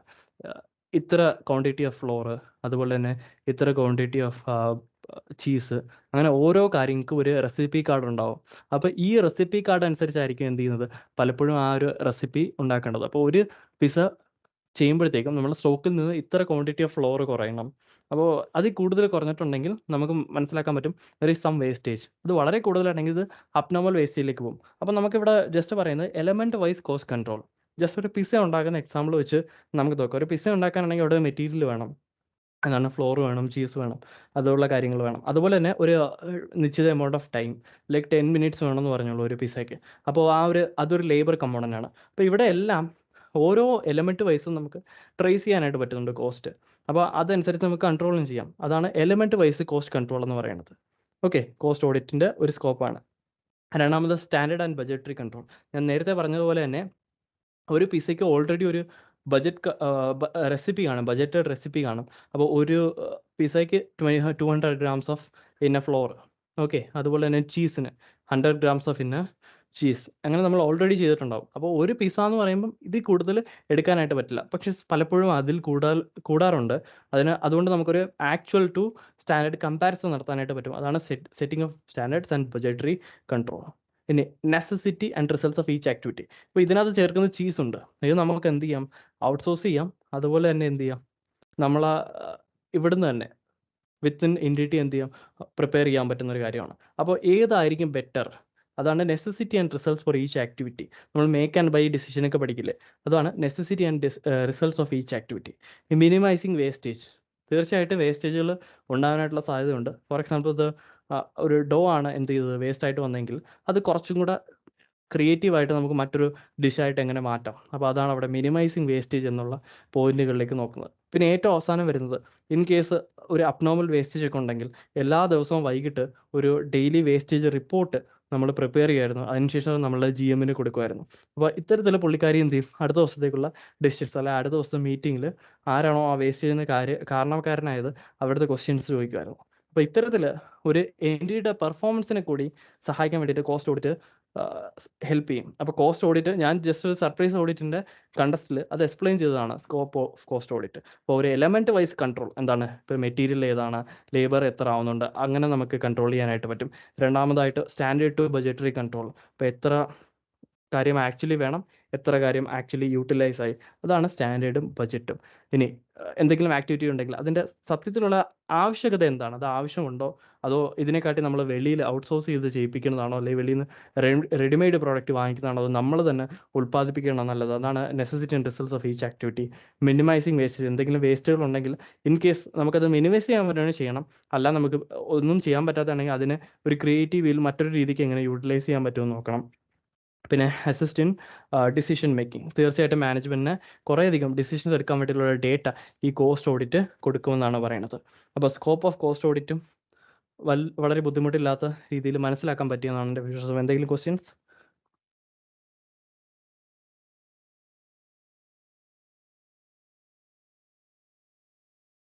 അടുത്ത ടോപ്പിക്കിലേക്ക് പോവാം.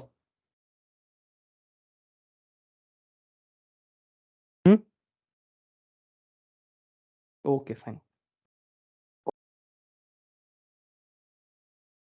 Genesis of cost audit. ഇത് നിങ്ങളെ ഹിസ്റ്ററിയാണ്. ഈ കോസ്റ്റ് ഓഡിറ്റ് എത്തരത്തിലാണ് ഇവോൾവ് ചെയ്ത് വന്നത് എന്നുള്ള ഹിസ്റ്ററിയാണ്. ഇത് ജസ്റ്റ് ഞാൻ ഇവിടെ അടയാളപ്പെടുത്തിയിട്ടുണ്ട്. This is just for MCQ and knowledge purpose. ഇതുവരെയുള്ള എക്സാമിൽ അങ്ങനെ വളരെ വലുതായിട്ട് ചോദിച്ചിട്ടുള്ള ഒരു ടോപ്പിക് അല്ല ഇത്. പക്ഷേ ഒരു കോസ്റ്റ് അക്കൗണ്ടൻ്റ് എന്ന നിലയ്ക്ക് നിങ്ങൾ തീർച്ചയായിട്ടും അറിഞ്ഞിരിക്കണം കോസ്റ്റ് ഓഡിറ്റ് അല്ലെങ്കിൽ കോസ്റ്റ് അക്കൗണ്ടിങ് എങ്ങനെയാണ് ഇവോൾവ് ചെയ്തതെന്നൊക്കെ അറിഞ്ഞിരിക്കണം. ഇത് വന്നിട്ട് വളരെ വലിയൊരു കഥയാണ്. ടെക്സ്റ്റ് ബുക്ക് എടുത്താലും വളരെ വലിയൊരു കഥയായിട്ട് തന്നെ എഴുതി വെച്ചിട്ടുണ്ട്. പക്ഷെ നമുക്ക് അത്തരം കാര്യങ്ങളൊന്നുമില്ല. ഞാൻ ജസ്റ്റ് ഒരു കഥ പറയും, അത് കേട്ടിരിക്കുക, അതിനകത്ത് നിന്ന് ഇമ്പോർട്ടൻ്റ് ആയിട്ടുള്ള കാര്യങ്ങൾ മാത്രം ഒന്ന് വെച്ചിരിക്കുക. ഇപ്പം ഞാൻ ആദ്യമേ തന്നെ നിങ്ങളുടെ അടുത്ത് പറഞ്ഞിട്ടുണ്ടായിരുന്നു എന്ത് ചെയ്യണം, ഒരു നോട്ട്ബുക്ക് വെക്കണം. അത് റണ്ണിങ് നോട്ട്സിന് വേണ്ടിയിട്ട് മാത്രമാണ്. അപ്പോൾ ഇതുപോലെ എന്തെങ്കിലും നമ്മൾ ഡിസ്കസ് ചെയ്യുന്നുണ്ടെങ്കിൽ അത് എഴുതി വെക്കാൻ വേണ്ടിയിട്ടാണ്. അല്ലാതെ ബാക്കിയുള്ള നോട്ടുകളെല്ലാം എന്ത് ചെയ്യുന്നുണ്ട്, നമ്മൾ അല്ലാതെ ഈ PDF ഫോമിൽ നിങ്ങൾക്ക് തരുന്നുണ്ട്. ജസ്റ്റ് നമുക്ക് ഈ കോസ്റ്റ് ഓഡിറ്റിൻ്റെ ഹിസ്റ്ററി നോക്കുകയാണെങ്കിൽ we can divide it into 3 phases ആയിട്ട് നമുക്ക് ഡിവൈഡ് ചെയ്യാം. ആദ്യമേ ഞാൻ പറയും പ്രീ ഇൻഡിപെൻഡൻസ് എന്ന് പറയും. നമുക്ക് സ്വാതന്ത്ര്യം കിട്ടുന്നതിന് മുമ്പുള്ള കാര്യമാണ് പറയുന്നത്. അത് കഴിഞ്ഞിട്ട് പ്രീ LPG. പ്രീ LPG എന്ന് പറഞ്ഞാൽ 1991 നമുക്കൊരു എക്കോണമിക് പോളിസി വന്നു. Economic policy liberalisation, privatisation, globalisation. അതാണ് അതിന് മുമ്പിട്ട്. മീൻസ് സ്വാതന്ത്ര്യം കിട്ടി 1991 വരെയുള്ള കാലഘട്ടം ഇവിടെ നമ്മൾ ഡിസ്കസ് ചെയ്യും. അതിനുശേഷം 1991 ശേഷമുള്ള കോസ്റ്റ് ഓഡിറ്റിൻ്റെ ഇവോൾവ്മെൻറ്റ് എങ്ങനെയാണെന്ന് നമുക്ക് നോക്കാം.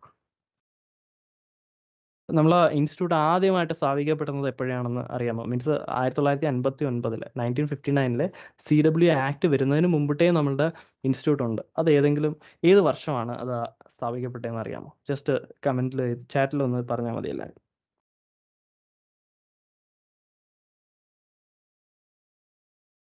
Anybody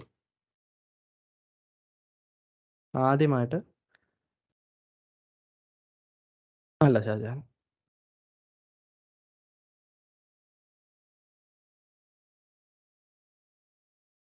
thank you for responding. പക്ഷേ വേറെ ആരും പറയുന്നത് കണ്ടില്ല. 1944 ആണത് എന്ത് ചെയ്തിരിക്കുന്നത്, എസ്റ്റാബ്ലിഷ് ചെയ്തിരിക്കുന്നത്. 1944 നമുക്ക് സ്വാതന്ത്ര്യം കിട്ടുന്നതിന് 3 വർഷം മുമ്പേ നമ്മളെ ഇൻസ്റ്റിറ്റ്യൂട്ട് ഇന്ത്യയിലുണ്ട്. അപ്പം ജസ്റ്റ് പ്രീ ഇൻഡിപെൻഡൻസിനെ കുറിച്ചിട്ട് ഞാൻ പറയുകയാണെങ്കിൽ നമ്മൾ അന്ന് കാലഘട്ടങ്ങളിൽ കുറേയധികം കോസ്റ്റ് പ്ലസ് കോൺട്രാക്ട്സുകൾ നിലനിന്നിരുന്നു. മീൻസ് കോസ്റ്റ് പ്ലസ് കോൺട്രാക്ട് എന്ന് പറഞ്ഞു കഴിഞ്ഞാൽ, ഇപ്പം ഞാനൊരു ബിസിനസ് നടത്തുകയാണ്, എനിക്കൊരു പ്രൊഡക്റ്റ് വേണം. അപ്പം ഞാൻ എന്ത് ചെയ്യും, അത് ഔട്ട്സോഴ്സ് ചെയ്യും. വേറൊരു കമ്പനിയുടെ അടുത്ത് പറയും എനിക്ക് ഇന്ന പ്രൊഡക്റ്റ് വേണം. അപ്പോൾ ആ പ്രൊഡക്റ്റ് പ്രൈസിങ് എങ്ങനെയാണെന്ന് ചോദിച്ചു കഴിഞ്ഞാൽ, മീൻസ് ഫോർ എക്സാമ്പിൾ A എന്ന് പറയുന്ന എൻറ്റിറ്റിക്ക് B പറയുന്ന എൻറ്റിറ്റി അടുത്ത് പോയിട്ട് പറയും. ഫോർ എക്സാമ്പിൾ ജസ്റ്റ് ഞാൻ പറയാം, എനിക്ക് ഷുഗർ വേണം. B എന്ന് പറയുന്ന എൻറ്റിറ്റി എത്തരത്തിലാണ് ഇവരുടെ കോൺട്രാക്റ്റിൽ ഏർപ്പെടുന്നത് പറഞ്ഞൊരു കോസ്റ്റ് പ്ലസ് കോൺട്രാക്റ്റ് ആണ്. അപ്പോൾ ഈ ഷുഗർ ഉൽപ്പാദിപ്പിക്കാൻ വേണ്ടിയിട്ട് ഒരു 30 രൂപ ആവുമെന്ന് വെച്ചോ. അതിനുശേഷം ഒരു 10% പ്രോഫിറ്റ്, 10% പ്രോഫിറ്റ് മീൻസ് 33 രൂപ. അപ്പോൾ ഈ പ്രോഫിറ്റ് മാർജിൻ നേരത്തെ എന്ത് ചെയ്തിരിക്കും, ഡിറ്റർമൈൻ ചെയ്തിരിക്കും. അപ്പോൾ എത്രയാണോ കോസ്റ്റ് അതേ പ്ലസ് ദിസ് പ്രോഫിറ്റ് മാർജിൻ, അതായിരിക്കും A എന്ന് പറയുന്ന എൻറ്റിറ്റിയുടെ കോസ്റ്റ് എന്ന് പറയുന്നത്. ഓക്കെ, അല്ലെങ്കിൽ ഈ ഒരു പ്രൊഡക്റ്റ് മേടിക്കാനുള്ള പ്രൈസ് എന്ന് പറയുന്നത്. അപ്പോൾ ഇത്തരത്തിലാണ് പണ്ട് കാലങ്ങളിൽ എന്ത് ചെയ്തിരുന്നത്, ഈ കോൺട്രാക്റ്റുകൾ നടന്നിരുന്നത്. അതും കോസ്റ്റ് പ്ലസ് കോൺട്രാക്ട്. അത് പലപ്പോഴും ഗവൺമെൻറ് എൻറ്റിറ്റീസ് തന്നെയായിരുന്നു നടന്നിക്കൊണ്ടിരുന്നത്.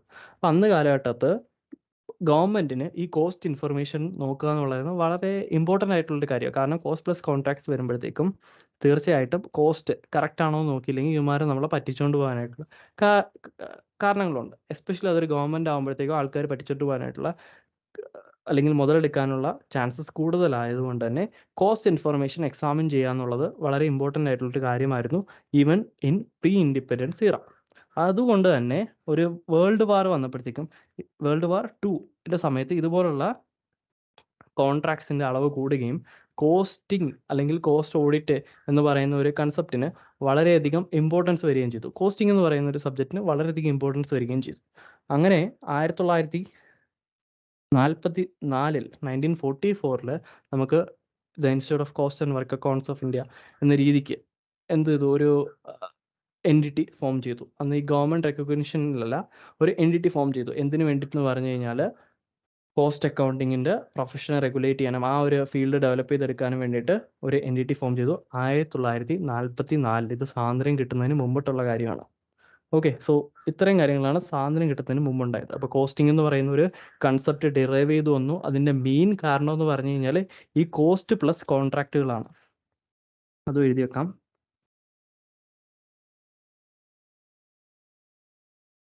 ഒരു മിനിറ്റ്.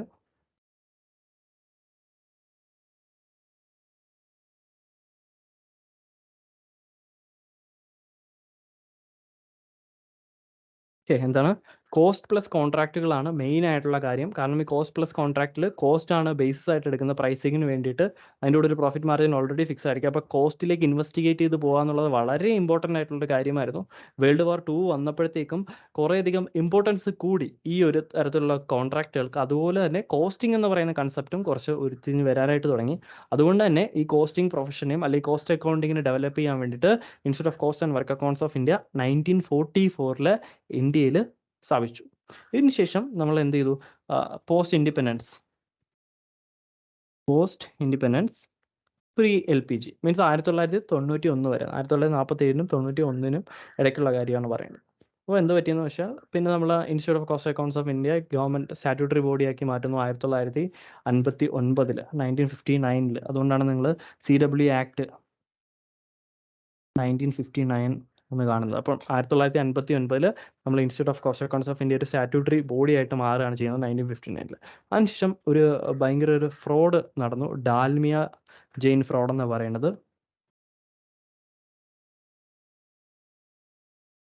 ഇത് ഗവൺമെന്റിനെ വല്ലാതെ ഷോക്ക് ചെയ്തു. അപ്പോൾ അന്ന് കുറച്ച് ഇൻവെസ്റ്റിഗേഷൻസ്, ഒരു മിനിറ്റ്,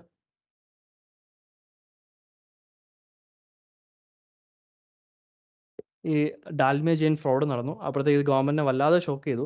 അന്നൊരു കുറേയധികം ഇൻവെസ്റ്റിഗേഷൻ സെറ്റ് ചെയ്തപ്പോൾ അവർ പ്രധാനമായിട്ട് കണ്ടുപിടിച്ചത് നമ്മളുടെ ഫിനാൻഷ്യൽ അക്കൗണ്ടിങ് സിസ്റ്റത്തിനും അതുപോലെ തന്നെ അന്ന് നിലനിന്നിരുന്ന ഡിസ്ക്ലോഷേഴ്സിനും വളരെയധികം പോരായ്മകളുണ്ടെന്ന് മനസ്സിലാക്കി. അപ്പോൾ ആ പോരായ്മകളെ നികത്താൻ വേണ്ടിയിട്ട് അന്ന് സെറ്റപ്പ് ചെയ്ത 3 കമ്മീഷൻസ് ഉണ്ട്. ഏത് കമ്മീഷൻസ് എന്ന് ചോദിച്ചു കഴിഞ്ഞാൽ നമ്മൾ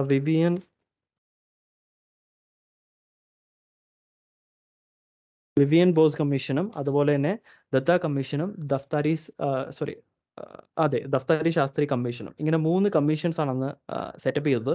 അപ്പോൾ ഈ കമ്മീഷൻസ് അന്ന് സജസ്റ്റ് ചെയ്തത് നിങ്ങൾ കോസ്റ്റ് അക്കൗണ്ടിങ് അല്ലെങ്കിൽ കോസ്റ്റ് ഓഡിറ്റ് സിസ്റ്റം അത് കൊണ്ടുവന്നു കഴിഞ്ഞാൽ ഈ ഫിനാൻഷ്യൽ അക്കൗണ്ടിങ് സിസ്റ്റത്തിൻ്റെയും അല്ലെങ്കിൽ അന്ന് നിലനിന്നിരുന്ന ഡിസ്ക്ലോഷേഴ്സിൻ്റെയും പോരായ്മകളെ നിങ്ങൾക്ക് മറികടക്കാനായിട്ട് പറ്റും എന്ന് അന്നത്തെ ആ സെറ്റപ്പ് ചെയ്ത കമ്മീഷൻസ് അല്ലെങ്കിൽ ഗ്രൂപ്പ് സ്റ്റഡി എന്ത് ചെയ്തിരുന്നു? ഒരു സജഷൻ മുന്നോട്ട് വെച്ചിരുന്നു. അത് കൂടാതെ തന്നെ ഈ ഇൻഡിപെൻഡൻസിന് ശേഷം വേറെ 2 കാര്യങ്ങളിലൂടെ ഞാൻ പറഞ്ഞുതരാം. നമ്മളെ ഗവൺമെൻറ് ഇൻഡസ്ട്രീൻ്റെ മേളിൽ കുറേയധികം കൺട്രോൾ വെച്ചിരുന്നു. അപ്പോൾ ഇപ്പം നമുക്കറിയാം പല രീതിക്കും എക്കോണമി നടക്കുന്നത് എന്താണ്?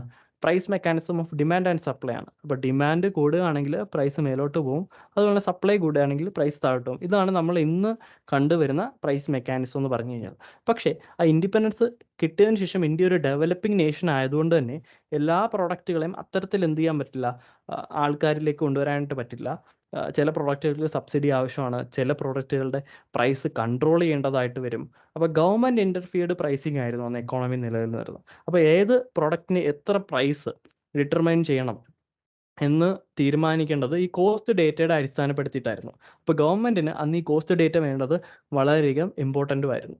അതുകൂടാതെ തന്നെ നമുക്ക് പറയാം അന്ന് ഗവൺമെൻറ്റിന് മിക്ക എല്ലാ ഇൻഡസ്ട്രീസിലും പ്രസൻസ് ഉണ്ട്. ഈവൻ നമ്മൾ അന്നത്തെ ഫിലിം ക്യാമറയില്ലേ, ആ ക്യാമറയ്ക്കകത്ത് ഫിലിം മാനുഫാക്ചർ ചെയ്യുന്ന യൂണിറ്റ് വരെ ഗവൺമെൻറ്റിന് അന്നുണ്ട്. ഓക്കെ, അപ്പം എല്ലാ ആവശ്യമില്ലാത്ത ബിസിനസ് വരെ അന്ന് ഗവൺമെൻറ് പ്രസൻസ് ഉണ്ട്.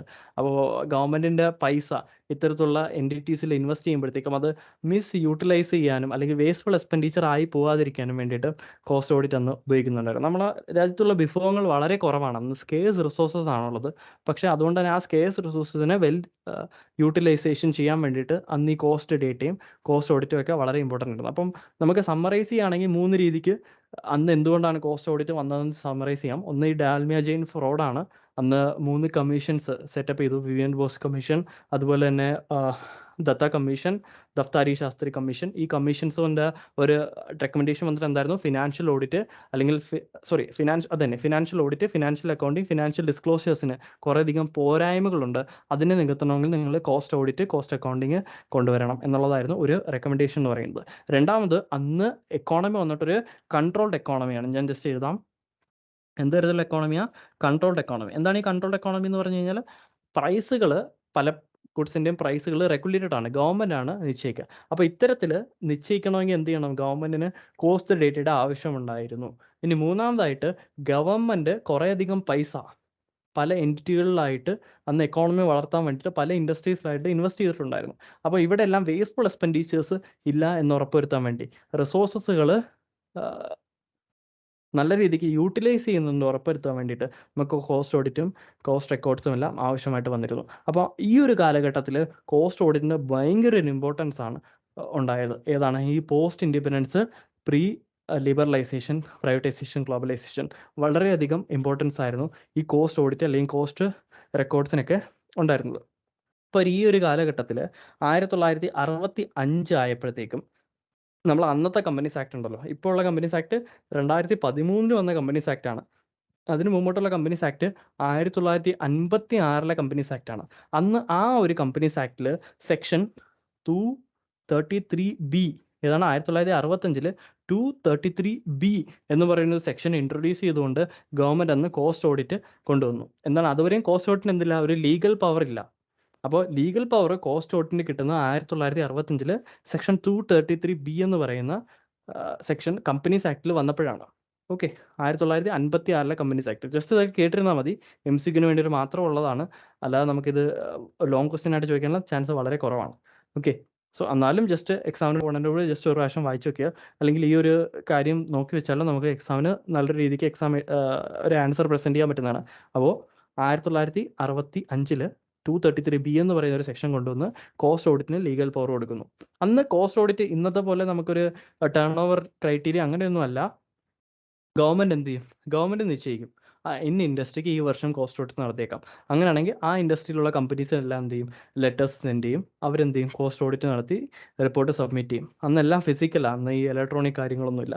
അത്തരത്തിലായിരുന്നു അന്ന് കോസ്റ്റ് ഓഡിറ്റ് നടത്തിയത്. പക്ഷേ ഇന്നൊരു ആനുവൽ കോസ്റ്റ് ഓഡിറ്റിലേക്ക് നമ്മൾ മാറിയിട്ടുണ്ട്. പക്ഷേ അന്നൊരു ആനുവൽ ബേസിസിൽ എന്തില്ല, കോസ്റ്റ് ഓഡിറ്റും കാര്യങ്ങളൊന്നും ഇല്ല. അന്ന് ജസ്റ്റ് ഇങ്ങനെ ഗവൺമെൻറ് തീരുമാനിക്കും ഇന്ന ഇൻഡസ്ട്രിക്ക് നടത്താമെന്ന്, അപ്പോൾ അവർക്ക് നോട്ടീസ് അയക്കും. ആ രീതിക്ക് അങ്ങോട്ട് നടന്നു പോയിക്കൊണ്ടിരുന്നു.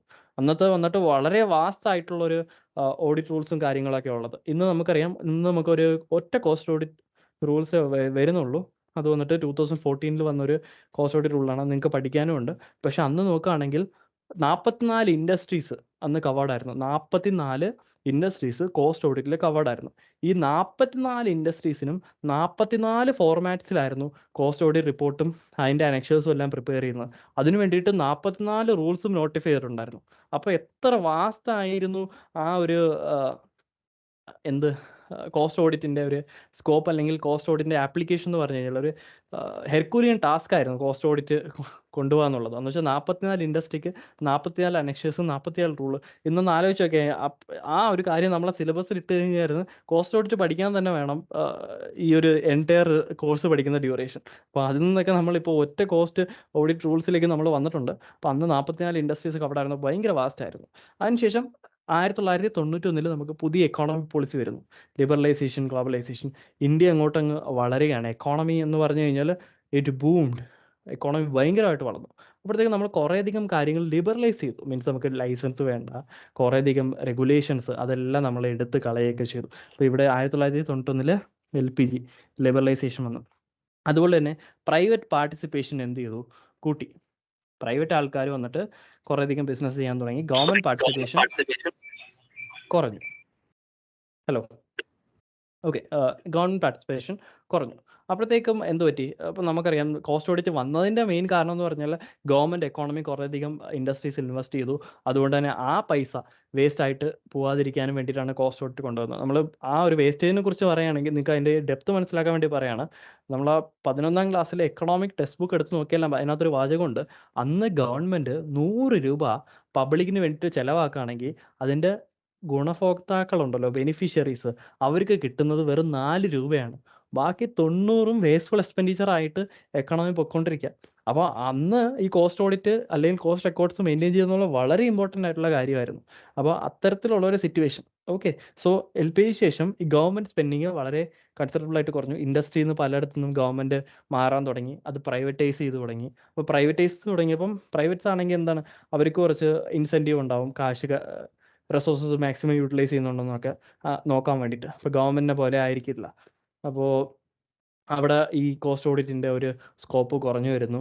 അങ്ങനെ കുറേയധികം പ്രശ്നങ്ങൾ വരുന്നു. പക്ഷേ ഗവൺമെൻറ് അന്നും കോസ്റ്റ് ഓഡിറ്റ് നിലനിർത്തി. അതിൻ്റെ കാരണം എന്തെന്ന് ചോദിച്ചു കഴിഞ്ഞാൽ, നമ്മൾ ഈ താരിഫൊക്കെ ഫോർമുലേറ്റ് ചെയ്യത്തില്ലേ, tariff, taxation policies, budget policies, അതൊക്കെ ഫോർമുലേറ്റ് ചെയ്തില്ലേ. ഇപ്പോൾ നിങ്ങൾ പലപ്പോഴും കണ്ടിട്ടായിരിക്കും ഇന്ന ഇൻഡസ്ട്രി, ഇപ്പോൾ ഖാദി മേഖലയ്ക്ക് ഇത്രായിരം കോടിയുടെ ബഡ്ജറ്റ് ഈ വർഷം അലൊക്കേറ്റ് ചെയ്തു, അല്ലെങ്കിൽ ഇന്ന പ്രോഡക്റ്റുകൾ, ഫോർ എക്സാമ്പിൾ ബാറ്ററി പ്രോഡക്റ്റ്, ഇവിൻ്റെ ഇലക്ട്രോണിക് വെഹിക്കിൾസ്, അതിൻ്റെ ടാക്സ് റേറ്റ് ഇത്ര കണ്ട് കൂട്ടി, ഇത്ര കണ്ട് കുറച്ച്, നമ്മൾ ബഡ്ജറ്റ് കാണുമ്പോൾ നമ്മൾ പലപ്പോഴും കാണാറുണ്ട്. അപ്പോൾ എന്തിൻ്റെ അടിസ്ഥാനത്തിലാണ് ഇത്തരത്തിലുള്ള മാറ്റങ്ങൾ അവർ കൊണ്ടുവരുന്നത്? അപ്പോൾ അതിനൊക്കെ എന്ത് വേണം? ഡേറ്റ വേണം. അപ്പോൾ പല ഇൻഡസ്ട്രീസ്, പെട്രോളിയം, ഷുഗർ, ഫെർട്ടിലൈസേഴ്സ്, ഇതെല്ലാം കോർ ഇൻഡസ്ട്രീസാണ്. നമ്മളെ എക്കോണമിയെ വളരെയധികം ബാധിക്കുന്ന ഇൻഡസ്ട്രീസാണ്. അപ്പോൾ ഇത്തരത്തിലുള്ള ഇൻഡസ്ട്രീസിനെ റെഗുലേറ്റ് ചെയ്യണമെങ്കിൽ നമുക്ക് തീർച്ചയായിട്ടും എന്ത് വേണം? കോസ്റ്റ് ഓഡിറ്റ് ആവശ്യം, അല്ല കോസ്റ്റ് ഡേറ്റ ആവശ്യമാണ് ഗവൺമെൻറ്റിന്. അപ്പോൾ ടാക്സേഷൻ, താരിഫ്, ബജറ്ററി പോളിസീസ്, അതെല്ലാം ഫോർമുലേറ്റ് വേണ്ടി കോസ്റ്റ് ഡേറ്റ ആവശ്യമാണ്. അതുകൊണ്ട് തന്നെ കോസ്റ്റ് മെയിൻ്റനൻസ് ഓഫ് കോസ്റ്റ് റെക്കോർഡ്സും അതുപോലെ തന്നെ കോസ്റ്റ് ഓഡിറ്റും എല്ലാം ഗവൺമെൻറ് ഈവൻ ആഫ്റ്റർ LPG എന്ത് ചെയ്തു? നിലനിർത്തി. അപ്പോൾ അന്ന് പക്ഷേ കോസ്റ്റ് ഓഡിറ്റിൻ്റെ സ്കോപ്പ് വളരെയധികം കുറഞ്ഞെന്ന് തന്നെ വേണമെങ്കിൽ പറയാം LPGക്ക് ശേഷം. അതിനുശേഷം നമുക്ക് 2011 എന്ന് പറയുന്നൊരു വർഷം വന്ന് ഈ ഒരു സമയത്ത് ഗവൺമെൻറ് എന്ത് ചെയ്ത്?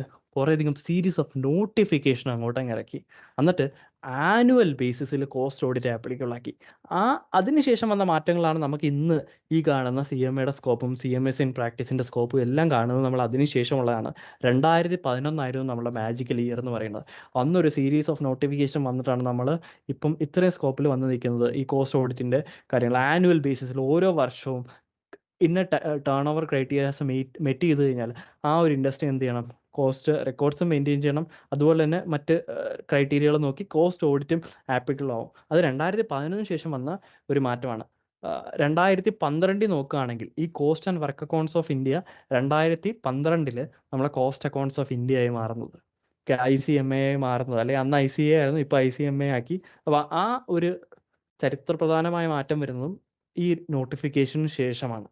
ഓക്കെ, സോ ഇതാണ് ഇതിൻ്റെ ഒരു കുഞ്ഞു കഥയെന്ന് പറയുന്നത്. എനിക്കറിയാം ഇത് ബോറടിക്കുന്നൊരു കഥയാണ്, കാരണം ഇത് ഹിസ്റ്ററിയാണ്. പക്ഷേ നമുക്ക് ഇത്രയും മതിയാവും ഇതിനകത്ത് നിന്ന് പഠിക്കാൻ വേണ്ടിയിട്ട്. എന്തെങ്കിലും question? So any questions on Genesis of cost auditing? ഇത്തരം കാര്യങ്ങൾ മതിയാവും നമുക്ക് എക്സാമിന് വേണ്ടിയിട്ട്. ജസ്റ്റ് നിങ്ങൾ ഈ നോട്ട് വരുമ്പം ഇത് വായിച്ചു നോക്കിക്കഴിഞ്ഞാൽ വളരെ സിമ്പിളായിട്ട് എഴുതിയിട്ടുണ്ട്. എന്തെങ്കിലും ക്വസ്റ്റ്യൻ ഉണ്ടോ? നമുക്ക് അടുത്തതിനകത്തോട്ട് പോകാമോ?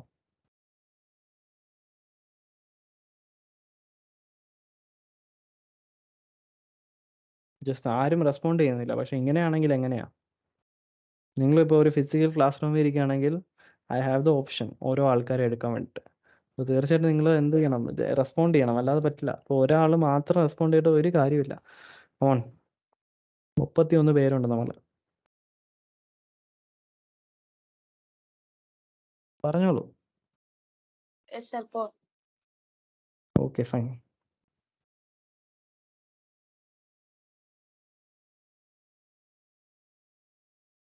യാ,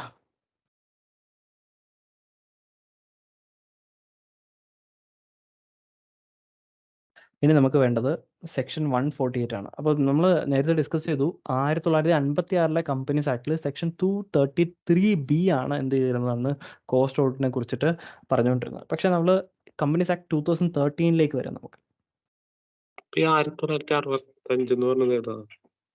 1956 കമ്പനീസ് ആക്ട്. പക്ഷേ 1965 എന്ത് ചെയ്തത്? ഈ ഒരു പ്രൊവിഷൻ ഇൻട്രൊഡ്യൂസ് ചെയ്യുന്നത്. മീൻസ് കോസ്റ്റ് ഓഡിറ്റിന് ലീഗൽ പവർ കൊടുക്കുന്നത് ആ ഒരു സമയത്താണ്.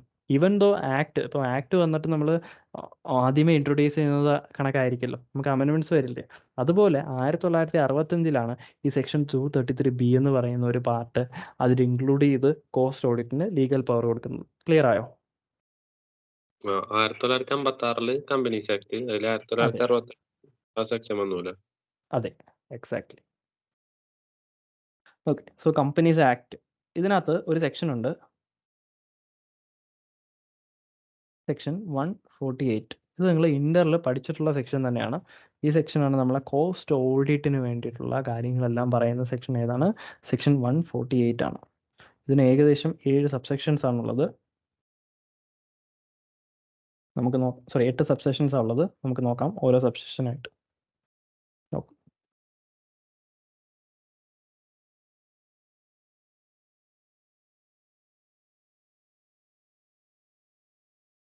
ആദ്യത്തെ 4 സബ്സെക്ഷൻ നോക്കാം.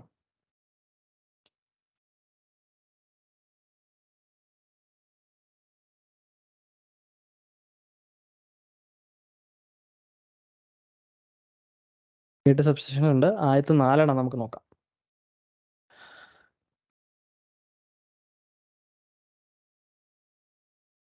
ആദ്യത്തെ സബ്സെക്ഷൻ പറയുന്നത് ആപ്ലിക്കബിലിറ്റി ഓഫ് കോസ്റ്റ് റെക്കോർഡ്സ്. എന്താണ്? കോസ്റ്റ് റെക്കോർഡ്സിന്റെ ആപ്ലിക്കബിലിറ്റി ആണ്.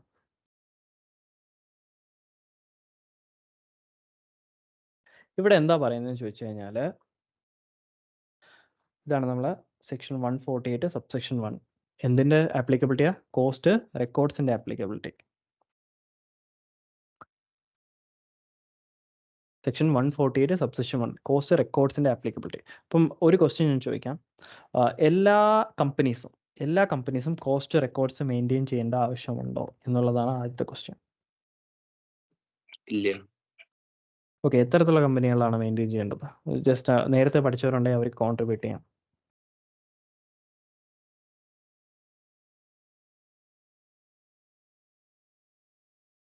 Manufacturing industries. Okay, fine. വേറെ?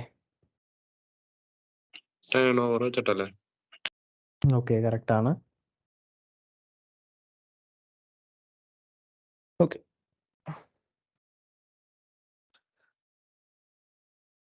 എല്ലാ കമ്പനീസും എന്ത് ചെയ്യണ്ട? കോസ്റ്റ് റെക്കോർഡ്സ് മെയിൻറ്റെയിൻ ചെയ്യണ്ട. ചില കമ്പനീസ് മാത്രം. അപ്പോൾ ആ ചില കമ്പനീസിനെ എങ്ങനെ സെലക്ട് ചെയ്യുമെന്ന് പറഞ്ഞു കഴിഞ്ഞാൽ, ഈ ഒരു ആക്ടിൽ, ഈ ഒരു സെക്ഷനിൽ പറയുന്നത് സ്പെസിഫൈഡ് ഗുഡ്സ് അല്ലെങ്കിൽ സ്പെസിഫൈഡ് സർവീസസ് എന്നാണ് പറയുന്നത്. എന്താണ് സ്പെസിഫൈഡ് ഗുഡ് അല്ലെങ്കിൽ സ്പെസിഫൈഡ് സർവീസസ് എന്നാണ് ഈ ഒരു സെക്ഷൻ പറയുന്നത്. അല്ലാതെ വേറൊരു തരത്തിലുള്ള ഡീറ്റെയിൽസും ഈ ഒരു സെക്ഷൻ തരുന്നില്ല. 148 പറയുന്നത് സ്പെസിഫൈഡ് ഗുഡ്സ് അല്ലെങ്കിൽ സ്പെസിഫൈഡ് സർവീസസ്. പക്ഷേ ഈ സ്പെസിഫൈഡ് ഗുഡ്സ് എന്താണ്, സ്പെസിഫൈഡ് സർവീസസ് എന്താണെന്ന് അറിയണമെങ്കിൽ നമ്മൾ rule 3 of cost audit rules ആണ് നോക്കേണ്ടത്. പക്ഷെ അത് നമ്മൾ ഈ ഒരു ചാപ്റ്ററിൽ പഠിക്കില്ല, നമ്മൾ അടുത്ത ചാപ്റ്ററിലേ പഠിക്കുള്ളൂ. അപ്പം നിങ്ങൾ ഇവിടെ ഒരു കാര്യം മനസ്സിലാക്കുക, സെക്ഷൻ 148 എന്ത് മാത്രമേ പറയുന്നുള്ളൂ? ചില പ്രത്യേക ഗുഡുകൾ അല്ലെങ്കിൽ ചില പ്രത്യേക സർവീസുകൾ ഏർപ്പെട്ടിരിക്കുന്ന കമ്പനികൾ, അത്തരത്തിലുള്ള കമ്പനികൾ മാത്രം എന്ത് ചെയ്താൽ മതി?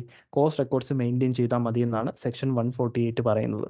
എന്താണ്? പ്രത്യേക സർവീസുകൾ, പ്രത്യേക ഗുഡ്സ്, ഇതിൽ ഏർപ്പെട്ടിട്ടുള്ള കമ്പനികൾ മാത്രം കോസ്റ്റ് റെക്കോർഡ്സ് മെയിൻറ്റെയിൻ ചെയ്താൽ മതിയാവും. ഇനി ഈ സ്പെസിഫൈഡ് ഗുഡ്സ് അല്ലെങ്കിൽ സ്പെസിഫൈഡ് സർവീസസ് ഏർപ്പെട്ടിരിക്കുന്ന എല്ലാ കമ്പനികളും മെയിൻറ്റെയിൻ ചെയ്യേണ്ടെന്ന് പറയുന്നില്ല. അതിനകത്ത് ചില ക്രൈറ്റീരിയകൾ, എന്താണ്? ചില ക്രൈറ്റീരിയകൾ മീറ്റ് ചെയ്ത ക്രൈറ്റീരിയ ചിലപ്പോൾ ടേൺ ഓവറിൻ്റെ അടിസ്ഥാനത്തിലാവാം, നെറ്റ്വർത്തിൻ്റെ അടിസ്ഥാനത്തിലാവാം ഈ ക്രൈറ്റീരിയ നിശ്ചയിക്കുന്നതെന്നും ഈ ഒരു സെക്ഷൻ പറയുന്നുണ്ട്. അപ്പോൾ നമുക്ക് വായിച്ചു നോക്കാം. Central government may by order direct particular companies engaged in production of specified goods or provision of specified services to include particulars relating to material, labour or other items of cost in its books of accounts.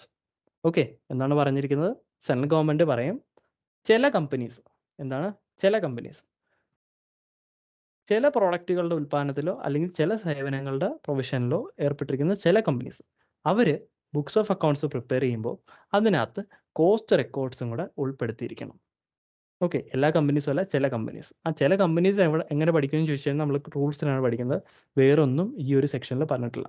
അപ്പം section 148 subsection 1 പറയുന്നത് applicability of cost records ആണ്. എന്താണ് applicability of cost records? എങ്ങനെയാണ് summarise ചെയ്യുന്നത് വെച്ച് കഴിഞ്ഞാൽ, specified goods or specified services, ഇതിനകത്ത് ഏർപ്പെട്ടിരിക്കുന്ന കമ്പനികൾ മാത്രം എന്ത് ചെയ്താൽ മതി? കോസ്റ്റ് റെക്കോർഡ്സ് മെയിൻറ്റെയിൻ ചെയ്താൽ മതി എന്നാണ് പറഞ്ഞിരിക്കുന്നത്. അതുപോലെ തന്നെ ഈ കമ്പനീസിൻ്റെ ലിസ്റ്റ് സെൻട്രൽ ഗവൺമെൻറ് പുറപ്പെടുവിക്കുമ്പോഴത്തേക്ക് ആ ഏതാണോ regulatory body, means cost accounting regulate ചെയ്യുന്ന റെഗുലേറ്ററി ബോഡി ഏതാണോ അത് നമ്മൾ CMA ആണ്. അപ്പോൾ അതിനെ കൺസൾട്ട് ചെയ്യണമെന്നും ഒരു കുഞ്ഞൊരു പ്രൊവിഷൻ പറഞ്ഞിട്ടുണ്ട്. മെയിൻ ആയിട്ടുള്ള പ്രൊവിഷൻ ഇതാണ്, സ്പെസിഫിക് ഗുഡ്സ് അല്ലെങ്കിൽ സർവീസസിൽ എൻഗേജ് ചെയ്തിരിക്കുന്ന കമ്പനി എന്ത് ചെയ്തിരിക്കണം? കോസ്റ്റ് റെക്കോർഡ്സ് മെയിൻറ്റെയിൻ ചെയ്തിരിക്കണം. സെക്ഷൻ 148(1) ക്ലിയർ അല്ലേ? ആരെങ്കിലും മൈക്ക് ഓൺ ആണെങ്കിൽ ഒന്ന് മ്യൂട്ട് ചെയ്യുമോ?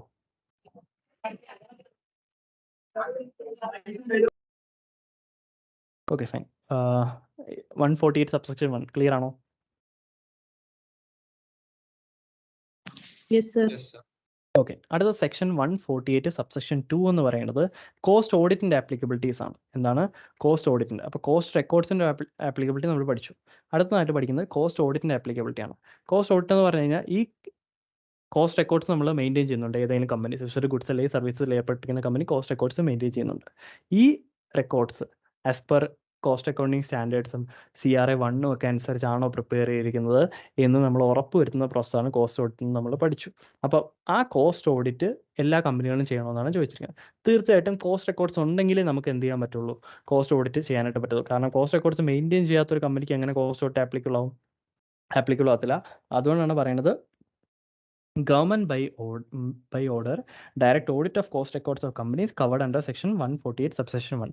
ഈ ഒരു നേരത്തെ പറഞ്ഞ സെക്ഷനകത്ത് മെയിൻറ്റെയിൻ ചെയ്തിരിക്കുന്ന കോസ്റ്റ് റെക്കോർഡ്സ് ഓഡിറ്റ് ചെയ്യാൻ വേണ്ടിയിട്ട് ഗവൺമെൻറ് ഓർഡർ വഴി മീൻസ് ഈ ഓർഡർ എന്ന് പറഞ്ഞാൽ കോസ്റ്റ് റൂൾസ് ആണ് ഇവിടെ റെഫർ ചെയ്യുന്നത്. അപ്പോൾ ഓർഡർ വഴി സെൻട്രൽ ഗവൺമെൻറ്റിന് പവർ ഉണ്ട് ചില കമ്പനിക്ക് കോസ്റ്റ് ഓഡിറ്റ് ആപ്ലിക്കബിൾ ആക്കാൻ വേണ്ടിയിട്ട്. അപ്പോൾ ഈ applicability will be based on again net worth or turn over. അപ്പോൾ എല്ലാ കമ്പനികൾക്കും കോസ്റ്റ് റെക്കോർഡ്സ് മെയിൻറ്റെയിൻ ചെയ്യുന്ന എല്ലാ കമ്പനികൾക്കും കോസ്റ്റ് ഓഡിറ്റ് ആപ്ലിക്കബിൾ ആവണമെന്നില്ല. അവിടെയും ഒരു ക്രൈറ്റീരിയ കൊണ്ടുവന്നിട്ടുണ്ട്. അതും ടേൺ ഓവറോ നെറ്റ്വर्थോ അടിസ്ഥാനത്തിലായിരിക്കാം.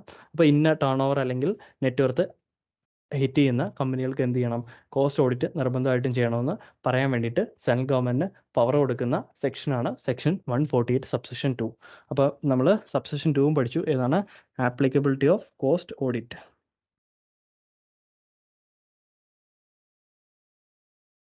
എന്താണ് ഇവിടെ പറയുന്നത്? ചില കമ്പനികൾ കോസ്റ്റ് റെക്കോർഡ്സ് മെയിൻറ്റെയിൻ ചെയ്യുന്ന ചില കമ്പനികൾ, ആ കമ്പനിയുടെ ടേൺ ഓവറോ നെറ്റ്വർത്തിൻ്റെ അടിസ്ഥാനത്തിൽ ആ കമ്പനിക്ക് ചിലപ്പോൾ കോസ്റ്റ് ഓഡിറ്റ് ആപ്ലിക്കബിൾ ആയിരിക്കാം. കോസ്റ്റ് ഓഡിറ്റ് ആപ്ലിക്കബിൾ ആണോ അല്ലയോ എന്ന് പറയാനുള്ള പവർ ആർക്ക് കൊടുത്തിട്ടുണ്ട്? സെൻട്രൽ ഗവൺമെൻറ് കൊടുത്തിട്ടുണ്ട്. ഇവിടെയും സെൻട്രൽ ഗവൺമെൻറ് തന്നെയാണ് പവർ. ഈ ഒരു സെക്ഷനും സെൻട്രൽ ഗവൺമെൻറ് തന്നെയാണ് പവർ കൊടുക്കുന്നത്. ഓക്കെ, അപ്പോൾ 2 സെക്ഷൻസ് പഠിച്ചു.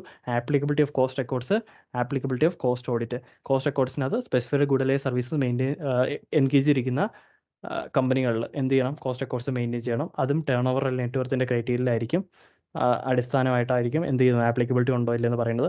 ആപ്ലിക്കബിലിറ്റി നിശ്ചയിക്കാനുള്ള പവർ സെൻട്രൽ ഗവൺമെൻറ് ആണ്.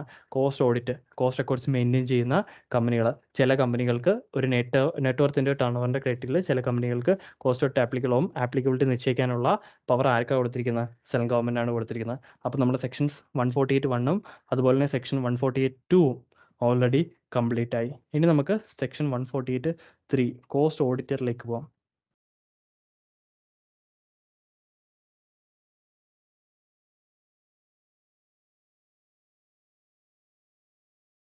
ഇതാണ് സെക്ഷൻ 148(3). ഒന്ന് വായിക്കാം.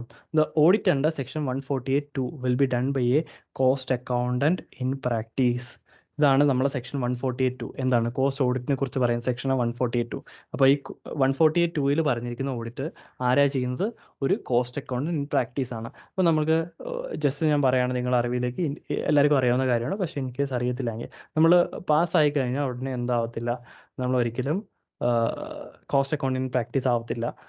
ഈവൻ ദോ മെമ്പർഷിപ്പ് എടുത്താൽ കൂടിയും നിങ്ങൾ എന്താവത്തില്ല, കോസ്റ്റ് അക്കൗണ്ടിങ് പ്രാക്ടീസ് ആവത്തില്ല. അപ്പോൾ കോഴ്സ് ചെയ്ത് 3 വർഷത്തെ എക്സ്പീരിയൻസ് ഉണ്ടെങ്കിൽ നിങ്ങൾക്ക് മെമ്പർ ആവാം. ആ മെമ്പർ ആയതിനു ശേഷം പിന്നെ പ്രാക്ടീസിന് വേണ്ടിയിട്ട് സർട്ടിഫിക്കറ്റ് ഓഫ് പ്രാക്ടീസ് അപ്ലൈ ചെയ്യണം. അപ്പോൾ അപ്പോഴാണ് നമ്മൾ എന്ത് ചെയ്യുന്നത്, ഒരു കോസ്റ്റ് അക്കൗണ്ടിങ് പ്രാക്ടീസ് ആവുന്നത്. അപ്പോൾ അത്തരത്തിലുള്ള ഇൻ പ്രാക്ടീസിലുള്ള ഒരു കോസ്റ്റ് അക്കൗണ്ടൻ്റ് ആയിരിക്കും എന്ത് ചെയ്യുന്നത്, ഈ സെക്ഷൻ 148 സബ്സെക്ഷൻ 2 പറഞ്ഞ കോസ്റ്റ് ഓഡിറ്റ് ചെയ്യാനായിട്ട് എലിജിബിൾ ആയിട്ടുള്ള ഒരു വ്യക്തി എന്ന് പറയുന്നത്. അപ്പോൾ cost audit under section 148(2) will be done by a cost accountant in practice. വെറും കോസ്റ്റ് അക്കൗണ്ടൻ്റ് അല്ല, കോസ്റ്റ് അക്കൗണ്ടൻറ്റ് ഇൻ പ്രാക്ടീസ് എന്ന് തന്നെ എഴുതണം. ഓക്കെ, രണ്ടാമതായിട്ട് company auditor cannot be cost auditor. നമുക്ക് ഫിനാൻഷ്യൽ ഓഡിറ്റർ ഉണ്ട്. നമ്മൾ ആ കമ്പനിയുടെ ഫിനാൻഷ്യൽ സ്റ്റേറ്റ്മെൻറ്റ്സ് ഓഡിറ്റ് ചെയ്യാൻ വേണ്ടിയിട്ട് നമ്മൾ അപ്പോയിൻറ്റ് ചെയ്യുന്ന ആളാണ് എന്തെന്ന് പറയുന്നത്, company auditor. Section 139 of companies ആക്ടിലാണ് ഈ ഒരു ഓഡിറ്ററുടെ പ്രൊവിഷൻസ് വരുന്നത്. അപ്പോൾ ആ ഒരു ഓഡിറ്റർ ഒരിക്കലും എന്ത് ചെയ്യത്തില്ല, കോസ്റ്റ് ഓഡിറ്ററായിട്ട് വർക്ക് ചെയ്യാനായിട്ട് പറ്റത്തില്ല എന്നാണ് പറയുന്നത്. അപ്പോൾ ഒരു കമ്പനി ഓഡിറ്റർക്ക് എന്ത് ചെയ്യാൻ പറ്റത്തില്ല, കോസ്റ്റ് ഓഡിറ്ററായിട്ട് വർക്ക് ചെയ്യാനായിട്ട് പറ്റത്തില്ല. കോസ്റ്റ് ഓഡിറ്റ് ചെയ്യാൻ വേണ്ടിയിട്ട് ഒരു ഓഡിറ്റ് സ്റ്റാൻഡേർഡ്സ് പുറപ്പെടുവിച്ചിട്ടുണ്ട്. നമ്മൾ ആദ്യമേ കോസ്റ്റ് ഓഡിറ്റിൻ്റെ ഡെഫിനിഷൻ പഠിച്ചപ്പോൾ നമ്മൾ പഠിച്ചിരുന്നു. നമ്മളെ കമ്പനീസ് അല്ലെങ്കിൽ മാനേജ്മെൻറ്റ് റെക്കോർഡ്സ് പ്രിപ്പയർ ചെയ്യുമ്പോൾ CRA1 അതുപോലെ തന്നെ കോസ്റ്റ് അക്കൗണ്ടിങ് സ്റ്റാൻഡേർഡ്സും അനുസരിച്ചാണ് എന്ത് ചെയ്യുന്നത്, കാര്യങ്ങൾ ചെയ്യുന്നത്. പക്ഷേ ഒരു കോസ്റ്റ് ഓഡിറ്റ് നടത്തുമ്പോഴത്തേക്കും കോസ്റ്റ് അക്കൗണ്ടിങ് പ്രാക്ടീസ് ഫോളോ ചെയ്യേണ്ട കുറച്ച് സ്റ്റാൻഡേർഡ്സ് ഉണ്ട്. അതിന് നമ്മൾ പറഞ്ഞ പേരെന്താണ്, കോസ്റ്റ് ഓഡിറ്റിംഗ് സ്റ്റാൻഡേർഡ്സ് എന്ന് പറയുന്നത്. അപ്പോൾ കോസ്റ്റ് ഓഡിറ്റ് നടത്തുമ്പോഴത്തേക്കും കോസ്റ്റ് ഓഡിറ്റർ എന്ത് ചെയ്തിരിക്കണം, കോസ്റ്റ് അക്കൗണ്ടിങ് സ്റ്റാൻഡേർഡ്സ് ഫോളോ ചെയ്തിരിക്കണം. അപ്പോൾ ജസ്റ്റ് നമുക്കൊന്ന് സമ്മറൈസ് ചെയ്യാം. എന്താണ് നമ്മളെ കോസ്റ്റ് ഓഡിറ്റ് ചെയ്യുന്നത് ആരാണ്? It is done by a CMA in practice. എന്താണ്, പ്രാക്ടീസ് ചെയ്യുന്ന ഒരു കോസ്റ്റ് അക്കൗണ്ടൻ്റ് ആയിരിക്കണം എന്ത് ചെയ്യേണ്ടത്, ഈ കോസ്റ്റ് ഓഡിറ്റ് ചെയ്യേണ്ടത്. അതുപോലെ തന്നെ വളരെ ഇമ്പോർട്ടൻ്റ് ആയിട്ടുള്ള ഒരു കാര്യം, company auditor cannot be a cost auditor. Okay, എന്താണ്, company auditor cannot be a cost auditor. മൂന്നാമതായിട്ട് ഈ കോസ്റ്റ് ഓഡിറ്റർ കോസ്റ്റ് ഓഡിറ്റ് ചെയ്യുമ്പോഴത്തേക്കും എന്ത് ഫോളോ ചെയ്തിരിക്കണം? കോസ്റ്റ് ഓഡിറ്റിംഗ് സ്റ്റാൻഡേർഡ്സ് ഫോളോ ചെയ്തിരിക്കണം. എന്ത് ഫോളോ ചെയ്തിരിക്കണം? കോസ്റ്റ് ഓഡിറ്റിംഗ് സ്റ്റാൻഡേർഡ്സ് ഫോളോ ചെയ്തിരിക്കണം. ഈ കോസ്റ്റ് ഓഡിറ്റിംഗ് സ്റ്റാൻഡേർഡ്സ് നമുക്ക് പഠിക്കാനായിട്ടുണ്ട്. വളരെ സിമ്പിളാണ്. ഓക്കെ, അടുത്തത് ഈ കോസ്റ്റ് ഓഡിറ്റർ സാർ അതിലൊരു അപ്പോൾ doubt ഉണ്ട്. യെസ് ചോദിച്ചോളൂ. അതായത് കമ്പനീസ് ആക്ട് പ്രകാരം സർട്ടൻ കമ്പനീസിന് ഇന്റേണൽ ഓഡിറ്റ് ഉണ്ടല്ലോ. തീർച്ചയായിട്ടും അപ്പോൾ ഇന്റേണൽ ഓഡിറ്റ് ഒരു CMAക്ക് ചെയ്യാന്ന് ആക്ട് പറയുന്നുണ്ടല്ലോ. അപ്പം അങ്ങനെ തീർച്ചയായിട്ടും ഒരാൾക്ക് കോസ്റ്റ് ഓഡിറ്റർ ആവാൻ പറ്റുമോ? സെയിം നമുക്ക് കമ്പനീസ് ആക്ടിൽ സെക്ഷൻ 144 എന്ന് പറയുന്ന ഒരു സെക്ഷൻ ഉണ്ട്. അറിയാമോ? ഇത് ഇന്റർവ്യൂവിൽ പഠിച്ചൊരു സെക്ഷനാണ്. എന്താണ് ഈ സെക്ഷൻ പറയുന്നത്? കറക്റ്റ് ഓർമ്മയില്ല സർ. ഓക്കെ, ഈ ഒരു സെക്ഷൻ പറയുന്നത് ഒരു ഓഡിറ്റർ യെസ് പറഞ്ഞോളൂ. ഓഡിറ്റേഴ്സിന് ചെയ്യാൻ പറ്റാത്ത കാര്യം. Yes, exactly. അപ്പോൾ ഈ ഒരു പ്രൊവിഷൻ സെക്ഷൻ 148 എന്ന് പറഞ്ഞു കഴിഞ്ഞാൽ നിങ്ങളുടെ കമ്പനീസ് ആക്ടിന് ചാപ്റ്റർ 10 വരുന്ന ഒരു സെക്ഷനാണ്.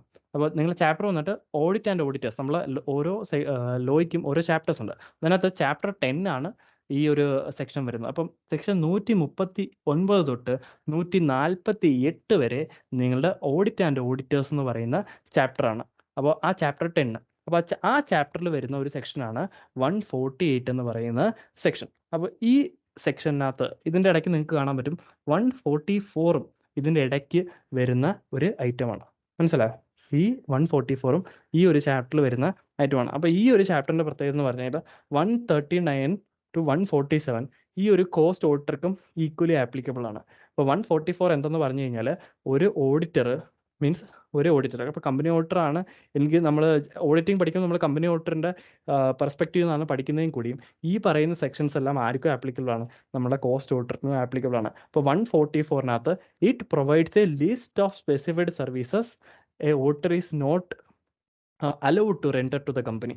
നമ്മളെ ഓഡിറ്റർ ആ കമ്പനിക്ക് എന്ത് ചെയ്യാൻ പാടില്ലാത്ത, ചെയ്തു കൊടുക്കാൻ പാടില്ലാത്ത കുറേയധികം സർവീസസ് ഉണ്ട്, ലിസ്റ്റ് ഓഫ് സർവീസസ്. അതിനകത്ത് വരുന്നൊരു കാര്യമാണ് ഇപ്പം ചോദിച്ച ഡൗട്ട് എന്ന് പറയുന്നത്.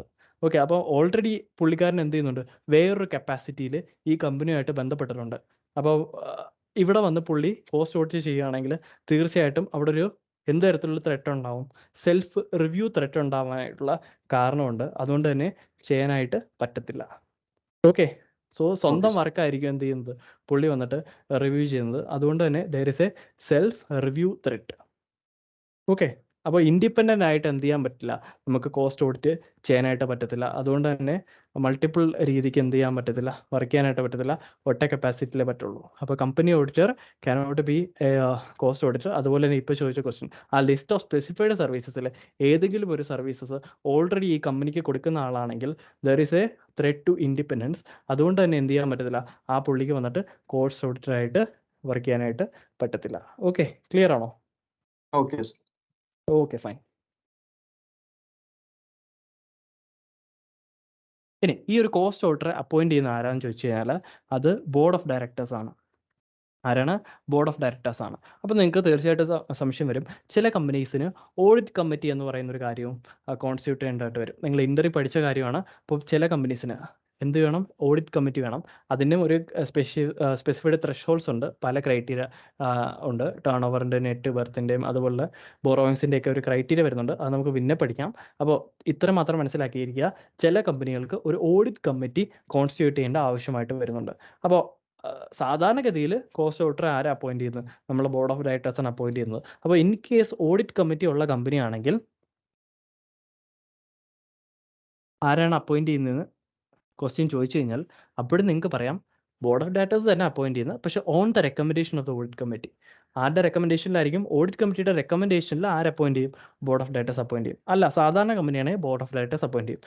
ഇനി അതുപോലെ തന്നെ റെമ്യൂണറേഷൻ, എന്താണ് റെമ്യൂണറേഷൻ? ഈ കോസ്റ്റ് ഓഡിറ്റർക്ക് കൊടുക്കേണ്ട റെമ്യൂണറേഷൻ അത് ആരാ തീരുമാനിക്കുന്നത്? ഈ ബോർഡ് ഓഫ് ഡയറക്ടേഴ്സ് തന്നെ തീരുമാനിക്കുന്നത്. കോസ്റ്റ് ഓഡിറ്റ് കമ്മിറ്റി ഉള്ള കമ്പനിയാണെങ്കിൽ it will be determined on the basis of recommendation of the audit committee. Audit കമ്മിറ്റിയുടെ റെക്കമെൻഡേഷൻ്റെ അടിസ്ഥാനത്തിലായിരിക്കും എന്ത് ചെയ്യുന്നത്? ഇത്തരത്തിലുള്ള റെമ്യൂണറേഷൻ ഫിക്സ് ചെയ്യുന്നത്. ഇതിനുശേഷം ഈ റെമ്യൂണറേഷൻ ഫിക്സ് ചെയ്ത് കഴിഞ്ഞാൽ it is something which should be ratified by the members. നമ്മളെ ഷെയർ ഹോൾഡേഴ്സും അതുള്ള മെമ്പേഴ്സും എന്ത് ചെയ്യേണ്ടതാണ്, പിന്നെ അതിന് ഒരു സബ്സിക്വൻ്റ് അപ്രൂവൽ തരേണ്ടതാണ് റെമ്യൂണറേഷൻ പോലുള്ള കാര്യങ്ങൾക്ക്. അതാണ് ഇവിടെ പറഞ്ഞിരിക്കുന്നത്. Board of directors will appoint and fix the remuneration for the cost auditor. Remuneration will be ratified subsequently by the members. Ratified എന്ന് പറഞ്ഞ ഒന്നുമില്ല, അപ്രൂവലാണ്, സബ്സിക്വൻ്റ് അപ്രൂവലാണ്. Okay, so board of directors will appoint and fix the remuneration for the cost auditor, and remuneration will be ratified subsequently by the members. ഇനി audit committee ഉള്ള company ആണെങ്കിൽ എങ്ങനെയാണ് case എന്നാണ് ഇവിടെ ഡിറ്റർമിൻ ചെയ്തിരിക്കുന്നത്. The board shall appoint the cost auditor on recommendation of the audit committee. Audit കമ്മിറ്റിയുടെ റെക്കമെൻഡേഷനിൽ എന്ത് ചെയ്യും, നമ്മൾ ബോർഡ് ഓഡിറ്ററെ അപ്പോയിന്റ് ചെയ്യും. And audit committee shall recommend the remuneration of the cost auditor. Cost ഓഡിറ്റർക്ക് എന്താണ് റെമ്യൂണറേഷൻ കൊടുക്കേണ്ടതെന്നും ഓഡിറ്റ് കമ്മിറ്റി തന്നെ റെക്കമെൻഡ് ചെയ്യും. Remuneration shall be considered and approved by the board and then ratified subsequently by the members. അപ്പോൾ audit committee എന്ത് ചെയ്യും, remuneration recommendation മുന്നോട്ട് വെക്കും, അത് ബോർഡ് അക്സെപ്റ്റ് ചെയ്യും, അതിനുശേഷം മെമ്പേഴ്സ് എന്ത് ചെയ്യും, സബ്സിക്വൻ്റ് അപ്രൂവൽ കൊടുക്കും. ഇതാണ് നമ്മളെ കോസ്റ്റ് ഓഡിറ്ററുമായിട്ട് ബന്ധപ്പെട്ട് സെക്ഷൻ 148(3) പറയുന്ന കാര്യങ്ങൾ. ജസ്റ്റ് നമുക്കൊന്ന് നോക്കാം. ഓക്കെ, സോ 3 സബ്സെക്ഷൻ നമ്മൾ പഠിച്ചു. ആദ്യത്തെ എന്താണ്, കോസ്റ്റ് റെക്കോർഡ്സിൻ്റെ ആപ്ലിക്കബിലിറ്റി. സ്പെസിഫൈഡ് ഗുഡ്സിൻ്റെ പ്രൊഡക്ഷനിലോ അല്ലെങ്കിൽ സ്പെസിഫൈഡ് സർവീസിൻ്റെ പ്രൊവിഷനിലോ ഉള്ള കമ്പനികൾക്ക് കോസ്റ്റ് റെക്കോർഡ്സ് മെയിൻറ്റെയിൻ ചെയ്യാനായിട്ട് ആപ്ലിക്കബിൾ ആവും. ആപ്ലിക്കബിലിറ്റി നിശ്ചയിക്കാനുള്ള പവർ സെൻട്രൽ ഗവൺമെൻറ്റിലാണ്. അതിന് ആ ഒരു പവർ യൂട്ടിലൈസ് ചെയ്യുന്നതിന് മുമ്പ് CMA means statutory body constitute ചെയ്തിരിക്കുന്നതിന് അല്ലെങ്കിൽ റെഗുലേറ്ററി ബോഡി കോൺസ്റ്റിറ്റ്യൂട്ട് ചെയ്തിരിക്കുന്നതിന് കൺസൾട്ട് ചെയ്യേണ്ടതായിട്ട് ആവശ്യമുണ്ട് സെൻട്രൽ ഗവൺമെൻറ്. സെക്ഷൻ സബ്സെക്ഷൻ 2 പറയുന്നത് എന്താണ്, ആപ്ലിക്കബിലിറ്റി ഓഫ് കോസ്റ്റ് ഓഡിറ്റ് ആണ്. ഇവിടെയും എല്ലാ കമ്പനികൾക്കും ഇല്ല. കോസ്റ്റ് റെക്കോർഡ്സ് മെയിൻറ്റെയിൻ ചെയ്താൽ മാത്രമേ കോസ്റ്റ് ഓഡിറ്റ് ആപ്ലിക്കബിൾ ആവത്തുള്ളൂ. അപ്പോൾ കോസ്റ്റ് ഓഡിറ്റ് ആപ്ലിക്കബിലിറ്റിയും എല്ലാ കമ്പനികൾക്കും ഇല്ല. അവിടെയും കുറച്ച് ടേൺ ഓവറും നെറ്റ്വർത്തിൻ്റെ എല്ലാം ക്രൈറ്റീരിയസ് വരുന്നുണ്ട്. ലോ പറയുന്നത് ടേൺ ഓവറിൻ്റെ നെറ്റ്വർത്തിൻ്റെ അടിസ്ഥാനത്തിൽ ക്രൈറ്റീരിയ സെറ്റ് ചെയ്യാമെന്നാണ്. പക്ഷേ റൂൾസ് വരുമ്പോഴേ നമുക്ക് എങ്ങനെയാണ് സെറ്റ് ചെയ്തിരിക്കുന്നത് പഠിക്കാം. ഇവിടെ പറയുന്ന ടേൺ ഓവറിൻ്റെ നെറ്റ്വർത്തിൻ്റെ ബേസിൽ സെറ്റ് ചെയ്യാം എന്ന് ഒരു ഓപ്ഷൻ കൊടുത്തിരിക്കുവാണ്. അതും അവിടെയും ആ എലിജിബിൾ അല്ലെങ്കിൽ ത്രെഷോൾഡ് അല്ലെങ്കിൽ ബേസിസ് ക്രൈറ്റീരിയ ഡിറ്റർമൈൻ ചെയ്യാനുള്ള പവർ ആർക്കാണ്, നമ്മുടെ സെൻട്രൽ ഗവൺമെൻറ്റിനാണ്. മൂന്നാമതായിട്ട് നമ്മൾ കോസ്റ്റ് ഓഡിറ്ററെ കുറിച്ചാണ് പറയുന്നത്. കോസ്റ്റ് ഓഡിറ്റ് ചെയ്യുന്നത് ഒരു CMA പ്രാക്ടീസ് ആണ്. കമ്പനി ഓഡിറ്റർ ഒരിക്കലും എന്താവാൻ പറ്റില്ല, കോസ്റ്റ് ഓഡിറ്റർക്ക് ആയിട്ട് ആക്ട് ചെയ്യാനായിട്ട് പറ്റില്ല. അതുപോലെ തന്നെ വളരെ നല്ലൊരു ചോദ്യം ചോദിച്ചു, കോസ്റ്റ് ഓഡിറ്റർക്ക് ഇന്റേണൽ ഓഡിറ്റർക്ക് കോസ്റ്റ് ഓഡിറ്റർ ആവാൻ പറ്റുമോ? നമുക്ക് പറയാം, സെക്ഷൻ 144 ആണ് അതിനുള്ള ഉത്തരം. ഒരു ലിസ്റ്റ് ഓഫ് സർവീസസ് ഓൾറെഡി ഒരു ഓഡിറ്റർ കൊടുത്തുവിടാത്തതായിട്ടുണ്ട്. അപ്പോൾ അതിനകത്ത് വരുന്നൊരു കാര്യമാണ് ഈ ഇന്റേണൽ ഓഡിറ്റ് എന്ന് പറയുന്നത്. അതുകൊണ്ട് തന്നെ ഒരു സെൽഫ് റിവ്യൂ ത്രെറ്റ് ഉണ്ടായതുകൊണ്ട് തന്നെ ഒരു ഇന്റേണൽ ഓഡിറ്റർക്ക് വന്നിട്ട് ചെയ്യാൻ പറ്റില്ല, കോസ്റ്റ് ഓഡിറ്റ് ചെയ്യാനായിട്ട് പറ്റില്ല. അപ്പോൾ ഓഡിറ്റർക്ക് ആപ്ലിക്കബിൾ ആയിട്ടുള്ള ചാപ്റ്റർ 10 ഓഡിറ്റർക്ക് ആപ്ലിക്കബിൾ ആയിട്ടുള്ള എല്ലാ പ്രൊവിഷൻസും കോസ്റ്റ് ഓഡിറ്റർക്കും ഈക്വലി ആപ്ലിക്കബിൾ ആണ്. ഓക്കെ, വളരെ നല്ലൊരു ചോദ്യമായിരുന്നു അത്. അതിനുശേഷം വരുന്ന കാര്യമാണ് ബോർഡ് ഓഫ് ഡയറക്ടേഴ്സ് ആണ് എന്ത് ചെയ്യുന്നത്, നമ്മുടെ കോസ്റ്റ് ഓഡിറ്ററെ അപ്പോയിൻറ്റ് ചെയ്യുന്നത്. റെമ്യൂണറേഷനും തീരുമാനിക്കുന്നത് ബോർഡ് ഓഫ് ഡയറക്ടേഴ്സ് ആണ്. അപ്പോൾ ഓഡിറ്റ് കമ്മിറ്റി ഉണ്ടെങ്കിൽ ഓഡിറ്റ് കമ്മിറ്റിയുടെ റെക്കമെൻഡേഷനിലായിരിക്കും അപ്പോയിൻമെൻറ്റിൽ റെമ്യൂണറേഷൻ്റെ ഫിക്സേഷൻ. അപ്പോൾ നമ്മൾ 3 സബ്സെക്ഷൻ പഠിച്ചു. 4ാമത്തെ സബ്സെക്ഷനിലേക്ക് പോവാം. എന്താണ് 4ാമത്തത്?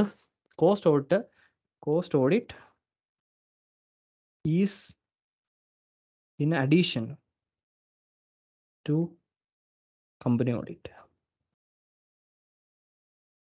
എന്താണിത് എന്ന് ചോദിച്ചു കഴിഞ്ഞാൽ, ചില കമ്പനീസ് എന്ത് ചെയ്യും, എക്സ്ക്യൂസ് പറയും.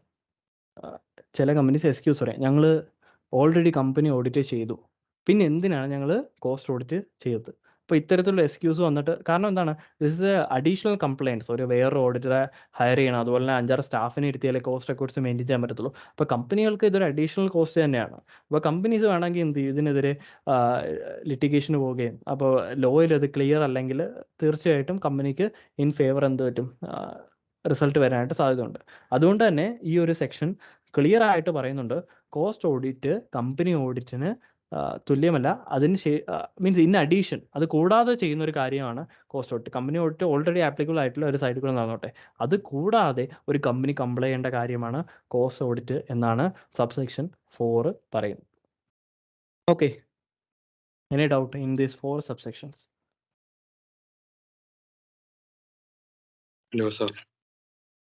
എല്ലാവർക്കും ഓക്കെ ആണോ? ആരും ഇതിനകത്ത് വളരെ 4-5 പേരാണ് റിപ്ലൈ ചെയ്യുന്നത്, ബാക്കി ആരും ഇതിനകത്ത് റിപ്ലൈ ചെയ്യുന്നില്ല. Okay, fine. Okay, great. Thank you four reply. Okay, fine. Okay, ഇനി നമുക്ക് 4 എണ്ണം കൂടെ ഉള്ളൂ, വളരെ പെട്ടെന്ന് തീരും. ഈ ഒരു ചാപ്റ്റർ തീർന്നിട്ട് നമുക്ക് ബ്രേക്ക് എടുക്കാം, അതിനുശേഷം നമുക്ക് 2ാമത്തെ ചാപ്റ്റർ തുടങ്ങാം. Okay, so 4 subsection 5, 6, 7, 8. അപ്പോൾ 5, അപ്പോൾ നേരത്തെ നമ്മുടെ അടുത്ത് ഒരു ക്വസ്റ്റ്യൻ ചോദിച്ചില്ലേ, സെക്ഷൻ 144. അപ്പോൾ ഞാൻ പറഞ്ഞില്ലേ, ഈ ചാപ്റ്ററിൽ ആപ്ലിക്കബിൾ ആയിട്ടുള്ള ഓഡിറ്റർക്ക് ആപ്ലിക്കബിൾ ആയിട്ടുള്ള കമ്പനി ഓഡിറ്ററിന് ആപ്ലിക്കബിൾ ആയിട്ടുള്ള എല്ലാ സെക്ഷൻസും എന്താണ് നമ്മൾ കോസ്റ്റ് ഓഡിറ്റർക്കും ആപ്ലിക്കബിൾ ആണെന്ന് പറഞ്ഞു. അപ്പോൾ അതിൻ്റെ കാര്യമാണ് ഈ ഒരു സെക്ഷൻ 148 സബ്സെക്ഷൻ 5 പറയുന്നത്. എന്താണ് പറയുന്നത് ചോദിച്ചാൽ rights, duties, obligations, qualifications, disqualification of cost auditor are same as company auditor. Rights, duties, obligations, qualification, disqualification of a cost auditor are same as company auditor. Company auditorക്ക് എന്തൊക്കെ റൈറ്റ്സ് ഉണ്ടോ, duties ഉണ്ടോ, qualifications പറയുന്നുണ്ടോ, disqualification പറയുന്നുണ്ടോ, എന്തൊക്കെ obligation പറയുന്നുണ്ടോ, അതെല്ലാം ആർക്കും applicable ആണ്. അത് കോസ്റ്റ് ഓഡിറ്റർക്ക് ഈക്വലി ആപ്ലിക്കബിൾ ആണ്. ഈ ഒരു കാര്യത്തിൽ നമ്മൾ ഒറ്റ കാര്യം ചിന്തിച്ചാൽ മതി. ഒരു ബുക്ക് കീപ്പിംഗ് സർവീസസ് ഒരു ചാർട്ടർ അക്കൗണ്ടന്റ് എന്ത് ചെയ്യാണ്, ഒരു കമ്പനിക്ക് പ്രൊവൈഡ് ചെയ്യാണ്. ആ ചാർട്ടർ അക്കൗണ്ടിന് ആ കമ്പനിയുടെ ഓഡിറ്റ് നടത്താനായിട്ട് പറ്റുമോ? പറ്റത്തില്ല. കാരണം സെക്ഷൻ 144 പ്രകാരം ഒരു ലിസ്റ്റ് ഓഫ് സ്പെസിഫൈഡ് സർവീസസ് ആണ് എന്താണ് ഇൻഡിപെൻഡൻസിനെ എഫക്റ്റ് ചെയ്യുന്നത്. അതുപോലെ തന്നെ കാരണം പുള്ളിയുടെ വർക്ക് തന്നെ സ്വന്തമായിട്ട് റിവ്യൂ ചെയ്യാണ്. ഓക്കെ, സോ അതുപോലെ തന്നെ കൺസൾട്ടൻസി സർവീസസ് അവിടെയും പുള്ളിയുടെ വർക്ക് തന്നെ പുള്ളി റിവ്യൂ ചെയ്യാണ്. അപ്പോൾ സെയിം സംഭവം എന്താണ് നമ്മളെ കോസ്റ്റ് ഓഡിറ്റർക്കും ആപ്ലിക്കബിൾ ആണ്. ഇനി ഡ്യൂട്ടി ടു റിപ്പോർട്ട് ഫ്രോഡ് ഉണ്ടെങ്കിൽ എന്ത് ചെയ്യണം, അത് ഗവൺമെൻറ്റിനെ അറിയിക്കണം. അത് കോസ്റ്റ് ഓഡിറ്റർക്കായാലും കമ്പനി ഓഡിറ്റർക്കായാലും എല്ലാവർക്കും ഈക്വലി ആപ്ലിക്കബിൾ ആവുന്ന കാര്യമാണ്. അതുകൊണ്ടാണ് ഇവിടെ പറയുന്നത് rights, duties, obligations, qualifications, disqualification of the cost auditor are same as that of the company auditor. അതാണ് സെക്ഷൻ 148(5) പറയുന്നത്. നമുക്ക് നോക്കാം.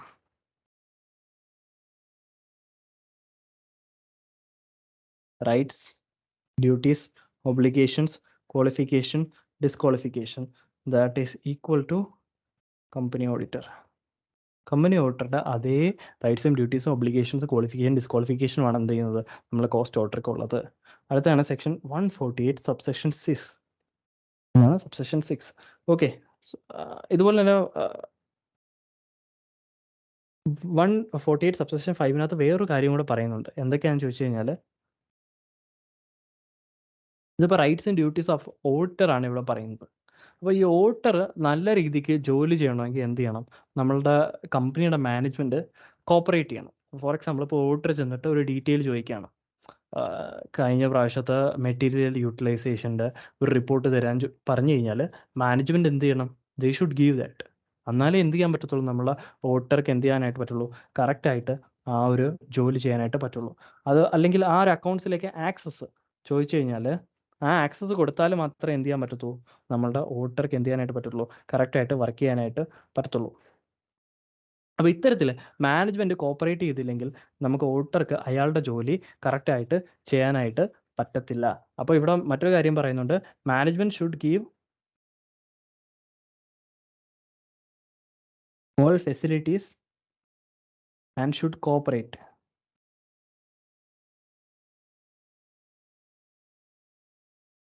to get the cost audit done. Cost audit ചെയ്യാൻ വേണ്ടിയിട്ടുള്ള ഫെസിലിറ്റീസ് അതുപോലെ തന്നെ കോപ്പറേഷൻ എന്ത് ചെയ്യണം, മാനേജ്മെൻറ്റ് കൊടുക്കണമെന്നാണ് പറയുന്നത്. അപ്പോൾ ഈ കോസ്റ്റ് ഓഡിറ്റ് ചെയ്തതിന് ശേഷം നമ്മളെ കോസ്റ്റ് ഓഡിറ്റർ എന്ത് ചെയ്യും, ഒരു കോസ്റ്റ് ഓഡിറ്റ് റിപ്പോർട്ട് പുറപ്പെടുവിക്കും. എന്താണ്, നമ്മളിപ്പോൾ സ്കാൻ ചെയ്യാൻ പോയി കഴിഞ്ഞാൽ നമുക്ക് ഒരു സ്കാനിങ് റിപ്പോർട്ട് കിട്ടില്ലേ, അതുപോലെ കോസ്റ്റ് ഓഡിറ്റ് ചെയ്ത് കഴിയുമ്പോൾ ഒരു കോസ്റ്റ് ഓഡിറ്റ് റിപ്പോർട്ട് പ്രിപ്പയർ ചെയ്യും. അതിനകത്ത് എന്താവും, ഈ ഓഡിറ്റിൻ്റെ റിസൾട്ട്സ് ഉണ്ടാവും. അപ്പോൾ ഇവിടെ എന്തൊക്കെ ഈ കാണിച്ചിരിക്കുന്ന കാര്യങ്ങളെല്ലാം സത്യമാണ്, എൻ്റെ പരിമിതമായ ഇൻവെസ്റ്റിഗേഷൻ രീതിയിൽ നോക്കുകയാണെങ്കിൽ ഈ പറഞ്ഞിരിക്കുന്ന കാര്യങ്ങളെല്ലാം ട്രൂ ആൻഡ് ഫെയർ വ്യൂ ആണ്, ഇന്ന ഈ കാര്യങ്ങളിൽ ഇമ്പ്രൂവ്മെൻറ്റ്സ് വരുത്താം, ഇവിടെ അണ്ടർ യൂട്ടിലൈസേഷൻ കപ്പാസിറ്റി ഉണ്ട്, കുറേ അറ്റാച്ച്മെൻറ്റ് അനേഷ്യസും എല്ലാം ആയിട്ട് ഒരു കോസ്റ്റ് ഓഡിറ്റ് റിപ്പോർട്ട് തയ്യാറാക്കും. ഈ കോസ്റ്റ് ഓഡിറ്റ് റിപ്പോർട്ട് ആർക്കാണ് സബ്മിറ്റ് ചെയ്യേണ്ടത്, നമ്മളെ കോസ്റ്റ് ഓഡിറ്റർ നമ്മുടെ ബോർഡ് ഓഫ് ഡയറക്ടേഴ്സിനാണ് എന്ത് ചെയ്യേണ്ടത്, സബ്മിറ്റ് ചെയ്യേണ്ടതായിട്ട് വരുന്നത്. അപ്പോൾ എന്താണ്, നമ്മളെ റൈറ്റ്സും ഡ്യൂട്ടീസും ക്വാളിഫിക്കേഷൻസും എല്ലാം കമ്പനി ഓഡിറ്റർക്ക് സെയിം ആണ്. മാനേജ്മെൻറ്റ് കോസ്റ്റ് ഓഡിറ്റർക്ക് അയാൾ ജോലി ചെയ്യേണ്ട രീതിക്ക് എല്ലാ ഫെസിലിറ്റീസും കോപ്പറേഷൻസും കൊടുക്കണം. അതുപോലെ തന്നെ കോസ്റ്റ് ഓഡിറ്റ് റിപ്പോർട്ട് പുറപ്പെടുവിച്ചിട്ട് ആർക്കത് സബ്മിറ്റ് ചെയ്യണം, നമ്മുടെ ബോർഡ് ഓഫ് ഡയറക്ടേഴ്സിന് സബ്മിറ്റ് ചെയ്യണം. അതാണ് സെക്ഷൻ 148 സബ്സെക്ഷൻ 5 പറയുന്നത്. സെക്ഷൻ 148 സബ്സെക്ഷൻ 6 എന്താ പറയുന്നത് ചോദിച്ചു കഴിഞ്ഞാൽ, ഈ കോസ്റ്റ് ഓഡിറ്റർ സബ്മിറ്റ് ചെയ്ത കോസ്റ്റ് ഓഡിറ്റ് റിപ്പോർട്ടില്ലേ, ഇതിൻ്റെ ഒരു കോപ്പി ആർക്ക് കൊടുക്കണം, സെൻട്രൽ ഗവൺമെൻറ് കൊടുക്കണം. ആരാ കൊടുക്കേണ്ടത്, കമ്പനി. എന്താണ് നമ്മളെ കോസ്റ്റ് ഓഡിറ്റ് റിപ്പോർട്ട് ആര് സബ്മിറ്റ് ചെയ്യും? നമ്മളെ കോസ്റ്റ് ഓഡിറ്റർ സബ്മിറ്റ് ചെയ്യും. ആർക്ക് സബ്മിറ്റ് ചെയ്യും? ബോർഡ് ഓഫ് ഡയറക്ടേഴ്സിന് സബ്മിറ്റ് ചെയ്യും. അപ്പോൾ ബോർഡ് ഓഫ് ഡയറക്ടേഴ്സിന് സബ്മിറ്റ് ചെയ്ത് കഴിഞ്ഞതിന് ശേഷം ആ കോസ്റ്റ് ഓഡിറ്റ് റിപ്പോർട്ടിൻ്റെ ഒരു കോപ്പി കമ്പനി ആർക്ക് കൊടുക്കണം? സെൻട്രൽ ഗവൺമെൻറ് കൊടുക്കണം. ആർക്ക് കൊടുക്കണം? സെൻട്രൽ ഗവൺമെൻറ് കൊടുക്കണം. അത് എത്ര ദിവസത്തിൽ കൊടുക്കണം?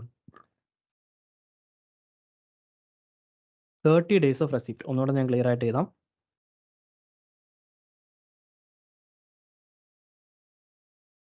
30 days ഓഫ് റെസിപ്റ്റ്. ഇപ്പോൾ ബോർഡ് ഓഫ് ഡയറക്ടേഴ്സിന് ഈ കോസ്റ്റ് ഓഡിറ്റ് റിപ്പോർട്ട് കിട്ടി 30 ദിവസത്തിനുള്ളിൽ എന്ത് ചെയ്യണം?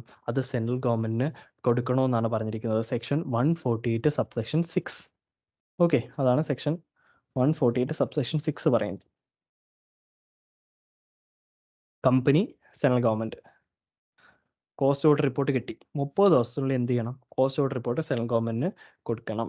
And it should also give full information and explanation on every reservation or qualification. നേരത്തെ പറഞ്ഞ പോലെ ഇപ്പോൾ കോസ്റ്റ് ഓഡിറ്റ് എന്തെങ്കിലും കമൻസ് ഉണ്ട്, ഇവിടെ അണ്ടർ യൂട്ടിലൈസേഷൻ ഉണ്ട്, അല്ലെങ്കിൽ കോസ്റ്റ് അക്കൗണ്ടിങ് സ്റ്റാൻഡേർഡ്സ് പ്രകാരമല്ല ഒരു ഡീവിയേഷൻ അവിടെ ഉണ്ട്. അങ്ങനെയാണെങ്കിൽ കമ്പനി എന്ത് ചെയ്യണം? ആ പറഞ്ഞിരിക്കുന്ന ഡീവിയേഷൻ അല്ലെങ്കിൽ കമൻസിന് ഒരു എക്സ്പ്ലനേഷനോട് കൂടിയാണ് എന്ത് ചെയ്യേണ്ടത്? സെൻട്രൽ ഗവൺമെൻറ്റിന് ഈ ഒരു കോസ്റ്റ് ഓഡിറ്റ് റിപ്പോർട്ടിൻ്റെ കോപ്പി ഫർണിഷ് ചെയ്യേണ്ടതായിട്ട് വരുന്നത്. അപ്പോൾ company should furnish a copy of the cost audit report to the central government within 30 days of receipt of the cost audit report from the cost auditor. And it should also furnish what? It should also furnish the detailed explanation and full information on the qualification or reservations. So ഇതാണ് നമ്മുടെ 148 subsection 6 നമ്മുടെ അടുത്ത് പറയേണ്ടത്. അടുത്താണ് section 148 subsection 7. ഇതാണ് ഈ section 148 subsection 7 പറയുന്നതെന്ന് വെച്ച് കഴിഞ്ഞാൽ, ഞാൻ നേരത്തെ പറഞ്ഞ പോലെ ഫുൾ ഇൻഫർമേഷൻ എല്ലാം കൊടുത്തിട്ടാണ് എന്ത് ചെയ്യുന്നത്? സെൻട്രൽ ഗവൺമെൻറ് ഈ ഒരു റിപ്പോർട്ട് കൊടുക്കുന്നത്. പക്ഷേ സെൻട്രൽ ഗവൺമെൻറ് കുറച്ചും കൂടെ എക്സ്ട്രാ ഇൻഫർമേഷൻ അല്ലെങ്കിൽ എക്സ്പ്ലനേഷൻ വേണം. അപ്പം ഈ ഒരു സെക്ഷനാണ് സെൻട്രൽ ഗവൺമെൻറ് ആ ഒരു പവർ കൊടുക്കുന്നത്. ഇപ്പോൾ central government has the power to call for extra information or explanation. അങ്ങനെയാണെങ്കിൽ വിത്തിൻ ടൈം ലിമിറ്റ് പ്രിസ്ക്രൈബ്ഡ്. അപ്പോൾ സെൻട്രൽ ഗവൺമെൻറ് പറയും എനിക്ക് ഇന്ന കാര്യങ്ങളെക്കുറിച്ചുള്ള ഡീറ്റെയിൽസും കൂടെ വേണം, ഒരു 30 ദിവസത്തിനുള്ളിൽ ആ ഡീറ്റെയിൽസ് ഫർണിഷ് ചെയ്യണം. അപ്പോൾ അത്തരത്തിൽ സെൻട്രൽ ഗവൺമെൻറ് എംപവർ ചെയ്യുന്ന സെക്ഷനാണ് സെക്ഷൻ 148 സബ്സെക്ഷൻ 7. സെക്ഷൻ 148 സബ്സെക്ഷൻ 8 എന്താണെന്ന് ചോദിച്ചു കഴിഞ്ഞാൽ പെനാൽറ്റീസ് ആണ്. ഈ പെനാൽറ്റീസ് നമ്മൾ ഓഡിറ്റ് ആൻഡ് ഓഡിറ്റേഴ്സ് ചാപ്റ്ററിൽ കമ്പനി ഓഡിറ്റർക്ക് ആപ്ലിക്കബിൾ ആയിട്ടുള്ള പെനാൽറ്റി തന്നെയാണ്. അത് ഞാൻ ഇവിടെ ഡിസ്കസ് ചെയ്യുന്നില്ല. ഇൻ കേസ് നിങ്ങൾക്ക് നോക്കണമെങ്കിൽ ജസ്റ്റ് അത്രയ്ക്കൊരു ഭയങ്കര ഒരു സംഭവമായിട്ട് നമ്മൾ കോസ്റ്റ് ഓഡിറ്റിൽ ഇതിനെ ഈ ഒരു ചാപ്റ്ററിൽ എക്സ്പ്ലെയിൻ ചെയ്യുന്നില്ല. വേണമെങ്കിൽ നമുക്ക് കോസ്റ്റ് ഓഡിറ്റ് എന്ന് പറയുന്ന ചാപ്റ്ററിൽ കുറച്ചധികം ഒഫൻസസിൻ്റെയും കാര്യങ്ങളെല്ലാം ഡിസ്കസ് ചെയ്യുന്നുണ്ട്. അവിടെ വേണമെങ്കിൽ നമുക്ക് ഇത് ഡിസ്കസ് ചെയ്യാം. നിലവിൽ ഇപ്പോൾ ഇതിനെ കോംപ്ലിക്കേറ്റ് ചെയ്യുന്നില്ല. ഇതൊരു സെക്ഷൻ 148 പോവുകയാണെങ്കിൽ പിന്നെ നമ്മൾ 147 റെഫർ ചെയ്യേണ്ടി വരും. പിന്നെ അതിൻ്റെ ഒരു ഡീറ്റെയിൽ എക്സ്പ്ലനേഷൻ അരമണിക്കൂറേക്ക് പോകും. അപ്പോൾ സെക്ഷൻ 148 സബ്സെക്ഷൻ ഇത്രയാണ് 8 സബ്സെക്ഷനുള്ളത്. ആദ്യത്ത് വന്നിട്ട് കോസ്റ്റ് റെക്കോർഡ്സിൻ്റെ ആപ്ലിക്കബിലിറ്റി, പിന്നെ വന്നിട്ട് കോസ്റ്റ് ഓഡിറ്റിൻ്റെ ആപ്ലിക്കബിലിറ്റി, പിന്നെ കോസ്റ്റ് ഓഡിറ്റർ എന്താണെന്ന് പറഞ്ഞു, പിന്നെ കോസ്റ്റ് ഓഡിറ്റ് കമ്പനി ഓഡിറ്റിന് ഇൻ അഡീഷൻ ആണ്. മീൻസ് കമ്പനി ഓഡിറ്റ് ചെയ്തെന്ന് പറഞ്ഞ് കോസ്റ്റ് ഓഡിറ്റ് ചെയ്യാതിരിക്കാൻ പറ്റത്തില്ല. രണ്ടും ചെയ്യേണ്ട കാര്യമാണ്. ഇൻ അഡീഷൻ ടു കമ്പനി ഓഡിറ്റാണ് കോസ്റ്റ് ഓഡിറ്റ് ചെയ്യുന്നത്. റൈറ്റ്സും ക്വാളിഫിക്കേഷൻ ഡ്യൂട്ടീസും എല്ലാം നമ്മളെ കമ്പനി ഓഡിറ്ററുടെ സെയിം ആണ്. മാനേജ്മെൻറ്റ് കോപ്പറേറ്റ് ചെയ്യണം. കോസ്റ്റ് ഓഡിറ്റ് റിപ്പോർട്ട് ആരൊക്കെ സബ്മിറ്റ് ചെയ്യുന്നത്? ബോർഡ് ഓഫ് ഡയറക്ടേഴ്സാണ് സബ്മിറ്റ് ചെയ്യുന്നത്. ഇനി സെക്ഷൻ 148 സബ്സെക്ഷൻ 6 പറയുന്നത് ഈ കോസ്റ്റ് ഓഡിറ്റ് റിപ്പോർട്ട് കിട്ടിയതിന് ശേഷം സെൻട്രൽ ഗവൺമെൻറ് 30 ദിവസത്തിനുള്ളിൽ അതിൻ്റെ ഒരു കോപ്പി കൊടുക്കണം. Central government 148 subsection 7 പവറുണ്ട്. ഈ കിട്ടിയ റിപ്പോർട്ട് എക്സ്പ്ലനേഷൻ പോരാങ്കിൽ കൂടുതൽ എക്സ്പ്ലനേഷൻ ചോദിക്കാനുള്ള പവർ. 148 പെനാൽറ്റീസ് ആണ് ഇതിൻ്റെ കോൺട്രിവെൻഷൻ്റെ. ഓക്കെ, സോ ഇതാണ് സെക്ഷൻ 148. ഇതിനകത്ത് ഈ സബ്സെക്ഷൻസ് ഒക്കെ ഓർത്തിരിക്കണമെന്ന് ചോദിച്ചു കഴിഞ്ഞാൽ നിർബന്ധമില്ല. പക്ഷേ MCQവിൽ ഇൻ കേസ് ഏതെങ്കിലും ഒരു ജസ്റ്റ് ഈ രണ്ടെണ്ണം ഒന്ന് ആലോചിക്കണം. ഏത് സെക്ഷനാണ് നിങ്ങൾക്ക് ഈ കോസ്റ്റ് ഓഡിറ്റിൻ്റെ ആപ്ലിക്കബിലിറ്റി പവർ കൊടുക്കുകയെന്ന് ചോദിച്ചു കഴിഞ്ഞാൽ ചിലപ്പം MCQവിൽ ചോദിക്കാനായിട്ട് സാധ്യതയുണ്ട്. അതുകൊണ്ട് മാത്രമാണ് ഈ സബ്സെക്ഷനും കൂടി എക്സ്പ്ലെയിൻ ചെയ്തത്. അല്ലെങ്കിൽ ജസ്റ്റ് ഞാൻ ആപ്ലിക്കബിലിറ്റി ഈ ഒരു ടോപ്പിക്കും അതിൻ്റെ ഒരു പ്രൊവിഷനും മാത്രം പറഞ്ഞു പോയേനെ. പക്ഷേ MCQവിന് 30 മാർക്കിൻ്റെ വെയിറ്റേജ് ഉണ്ടായതുകൊണ്ട് മാത്രം ജസ്റ്റ് പറഞ്ഞിരിക്കുകയാണ്. ഓക്കെ, സോ ഈ ഒരു ടോപ്പിക്ക് ക്ലിയർ ആയെന്ന് വിശ്വസിക്കുന്നു. എന്തെങ്കിലും ഡൗട്ട് ഉണ്ടെങ്കിൽ ചോദിക്കാം. സർ, ഈ 148 സബ്സെക്ഷൻ 7 30 ഡേയ്സ് എന്നുള്ളതാണോ അത് പ്രിസ്ക്രൈബ്ഡ് ടൈം ലിമിറ്റ് ആണോ? ഓക്കെ, സെക്ഷൻ 148 7 ഇപ്പോൾ ഫോർ എക്സാമ്പിൾ ഗവൺമെൻറ്റിന് വേണ്ടത് ചിലപ്പോൾ ഒരു ഡീറ്റെയിൽഡ് ഇൻഫർമേഷൻ ആയിരിക്കാം, അല്ലെങ്കിൽ ഒരു കൺസൈസ് ഇൻഫർമേഷൻ ആയിരിക്കാം. അപ്പോൾ ഇവിടെ ഒരു ടൈം ലിമിറ്റ് എന്ത് ചെയ്തിട്ടില്ല, സെക്ഷൻ 148 പറഞ്ഞിട്ടില്ല. അപ്പോൾ ഇത് എത്തരത്തിലാണ് വരുന്നത് ചോദിച്ചാൽ ചിലപ്പോൾ ഒരു ഗവൺമെൻറ്റിൽ നിന്നൊരു നോട്ടീസോ അല്ലെങ്കിൽ ഒരു കാര്യമായിട്ടായിരിക്കും വരുന്നത്. അപ്പോഴത്തേക്ക് ആ നോട്ടീസിനകത്ത് ഒരു ടൈം ലിമിറ്റ് പ്രിസ്ക്രൈബ് ചെയ്തിട്ടുണ്ടായിരിക്കും. അപ്പോൾ അത് ആ ഒരു ഇൻഫർമേഷൻ്റെ ഡെപ്ത് അനുസരിച്ചായിരിക്കും എന്ത് ചെയ്യുക, ആ ഒരു ടൈം ലിമിറ്റ് ഉണ്ടാവുക. ഓക്കെ അപ്പോൾ ഓക്കെ, അപ്പോൾ അതുകൊണ്ട് തന്നെ ഇവിടെ ഒരു ടൈം ലിമിറ്റ് പ്രിസ്ക്രൈബ് ചെയ്തിട്ടില്ല. ഇപ്പം 148 സബ്സെക്ഷൻ 7ൻ്റെ കീഴിൽ സെൻട്രൽ ഗവൺമെൻറ് എന്തെങ്കിലും തരത്തിലുള്ള എക്സ്ട്രാ ഇൻഫർമേഷൻ അല്ലെങ്കിൽ എക്സ്പ്ലനേഷൻ കോളപ്പ് ചെയ്യുകയാണെങ്കിൽ അതിൻ്റെ ടൈം ലിമിറ്റ് ആ ഒരു നോട്ടിഫിക്കേഷൻ അല്ലെ ആ ഒരു നോട്ടീസിനകത്തായിരിക്കും എന്ത് ചെയ്തിരിക്കുന്നത് ഉണ്ടാവുക. സെക്ഷനകത്ത് ഒന്നും പറഞ്ഞിട്ടില്ല. ഈ ഒരു 30 days പറഞ്ഞിരിക്കുന്നത് കമ്പനിക്ക് cost audit report cost auditor submit ചെയ്യും. അതിനുശേഷം ആ ഒരു കോസ്റ്റ് ഓഡിറ്റ് റിപ്പോർട്ടിൻ്റെ കോപ്പി എന്ത് ചെയ്യണം, സെൻട്രൽ ഗവൺമെൻറ് കൊടുക്കണമെന്നാണ് പറഞ്ഞിരിക്കുന്നത്. അപ്പോൾ അതിൻ്റെ കൂടെ കുറേയധികം എക്സ്പ്ലനേഷനും ഡേറ്റയും കാണും. എന്താണെന്ന് പറഞ്ഞു കഴിഞ്ഞാൽ നമ്മളെ കോസ്റ്റ് ഓഡിറ്റ് ചെയ്തതിന് ശേഷം അതിനകത്ത് എന്തെങ്കിലും പ്രശ്നങ്ങളോ കാര്യങ്ങളോ നമ്മളെ കോസ്റ്റ് ഓഡിറ്റർ ചൂണ്ടി കാണിച്ചിട്ടുണ്ടെങ്കിൽ അതിനെ എക്സ്പ്ലെയിൻ ചെയ്തിട്ടുള്ളതാണ് നമ്മളെ ഈ കോസ്റ്റ് ഓഡിറ്റ് റിപ്പോർട്ടിൻ്റെ കൂടെ ഫയൽ ചെയ്യുന്ന എക്സ്ട്രാ ഇൻഫർമേഷൻ എക്സ്പ്ലനേഷൻ. അപ്പം ഗവൺമെൻറ് എന്ത് ചെയ്യും, ഇത് എക്സാമിൻ ചെയ്യും. അപ്പോൾ ഗവൺമെൻറ്റിന് സാറ്റിസ്ഫാക്ഷൻ ഇല്ലെങ്കിൽ ഗവൺമെൻറ് എന്ത് ചെയ്യും, കുറച്ചധികം ഡേറ്റയും കൂടെ നമ്മളെ കമ്പനി അടുത്ത് ഫർണിഷ് ചെയ്യാനായിട്ട് പറയും. അപ്പോൾ അത്തരത്തിൽ ഫർണിഷ് ചെയ്യാൻ പറയുമ്പോഴത്തേക്കും ഗവൺമെൻറ് അപ്പോഴൊരു ടൈം ലിമിറ്റ് സ്പെസിഫൈ ചെയ്യും. അല്ലാതെ ആക്ടിനകത്ത് എന്ത് ചെയ്തിട്ടില്ല, ഇതുവരെ അത്തരത്തിലുള്ളൊരു ടൈം ലിമിറ്റ് പറഞ്ഞിട്ടില്ല. ക്ലിയർ ആണ്? ഓക്കെ സർ, ക്ലിയർ ആയി. Thank you. Okay, fine. ഇനി ഈ ബോർഡിന് കോസ്റ്റ് റിപ്പോർട്ട് കൊടുക്കുന്നില്ലേ, അതിനെന്തെങ്കിലും ടൈം ലിമിറ്റ് ഉണ്ടോ? ഉണ്ട്, തീർച്ചയായിട്ടും ഉണ്ട്. അത് പക്ഷേ റൂൾസിനകത്താണ് നമ്മൾ പഠിക്കുന്നത്. ഈ ഒരു സെക്ഷൻ 148 നമ്മൾ പഠിക്കുന്നില്ല. ഇത് വന്നിട്ട് നമ്മൾ ആ കമ്പനീസ് ആക്ടിനകത്ത് വരുന്ന സെക്ഷൻ 148 ആണ് നമ്മൾ പഠിക്കുന്നത്. അപ്പോൾ നമ്മൾ കോസ്റ്റ് ഓഡിറ്റ് റൂൾസ് പഠിക്കുവാണെങ്കിൽ അതിനകത്ത് വന്നിട്ട് റൂൾ നമ്പർ 6 ഉണ്ട്. ആ റൂൾ 6-നകത്താണ് ഈ കോസ്റ്റ് ഓഡിറ്റ് റിപ്പോർട്ട് എത്ര സമയത്തിനുള്ളിലാണ് ഫർണിഷ് ചെയ്യേണ്ടത്, കോസ്റ്റ് ഓഡിറ്റർ അപ്പോയിൻറ്റ് ചെയ്യേണ്ട ടൈം എപ്പോഴാണ്, കോസ്റ്റ് ഓഡിറ്റർ ടെന്യൂർ എത്ര നാളാണ്, അതെല്ലാം ഈ കോസ്റ്റ് ഓഡിറ്റ് റൂൾസിനകത്താണ് പോണത്. ഇതിപ്പോൾ കമ്പനീസ് ആക്ടിലെ സെക്ഷൻ 148 കോസ്റ്റ് ഓഡിറ്റുമായിട്ട് ബന്ധപ്പെട്ട പ്രൊവിഷൻസ് മാത്രമാണ് നമ്മൾ ഡിസ്കസ് ചെയ്തത്.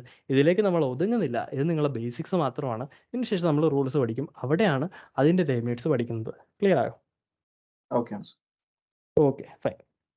ജസ്റ്റ് നിങ്ങൾ പറഞ്ഞാൽ മതി, നിങ്ങളുടേതായ രീതിക്ക് ചിന്തിച്ചിട്ട് പറഞ്ഞാൽ മതി. ജസ്റ്റ് എന്തെങ്കിലും ഒരു ഓഡിറ്റ്, കോസ്റ്റ് ഓഡിറ്റ് ആവണമെന്നില്ല.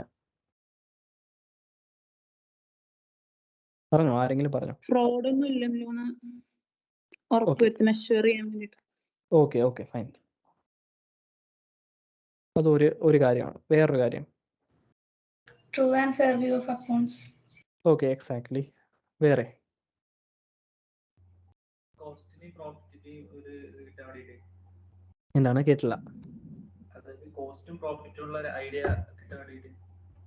Okay, fine. അസിസ്റ്റന്റ് മാനേജ്മെന്റ് കേട്ടില്ല മോനെ, പറഞ്ഞോ. മാനേജ്മെന്റ് ഡിസിഷൻ മേക്കിംഗിൽ അസിസ്റ്റ് ചെയ്യാൻ പറ്റും. Yes, exactly. Okay, fine. വേറെ എന്തെങ്കിലും പോയിന്റ്സ്? ഓക്കെ, നമുക്ക് ഇത്രയും ജനറൽ ആയിട്ട് പറഞ്ഞ പോയിന്റ്സ് വെച്ച് നമുക്ക് ഈ ഒബ്ജക്റ്റീവ്സ് ഒന്ന് പഠിക്കാം. ജനറൽ ആയിട്ടല്ലേ നിങ്ങൾ പറഞ്ഞത്, ആ ഒരു ഒബ്ജക്റ്റീവ്സ് വെച്ചിട്ട് പഠിക്കാം. അപ്പം കോസ്റ്റ് ഓഡിറ്റിന് 2 തരത്തിലുള്ള ഒബ്ജക്റ്റീവ്സ് ആണുള്ളത്. ഒന്ന് ജനറൽ ഒബ്ജക്റ്റീവ്സ്, മറ്റൊന്ന് സോഷ്യൽ ഒബ്ജക്റ്റീവ്സ്. ഇപ്പം നിങ്ങൾ ഈ പറഞ്ഞത് എല്ലാം ജനറൽ ഒബ്ജക്റ്റീവ്സ് ആണ്. ഓഡിറ്റ് ചെയ്യുന്നതിൻ്റെ ആദ്യത്തെ ഉദ്ദേശം എന്താണ്? ട്രൂ ആൻഡ് ഫെയർ വ്യൂ ഉണ്ടോ എന്ന് നോക്കാം, ഫ്രോഡ് ആൻഡ് എറർ ഉണ്ടോ എന്ന് നോക്കാം, എക്സാക്ട്ലി പ്രോഫിറ്റബിലിറ്റി ഉണ്ടോ എന്ന് നോക്കാം. നാലാമതായിട്ട് നിങ്ങൾ എന്താ പറഞ്ഞേ?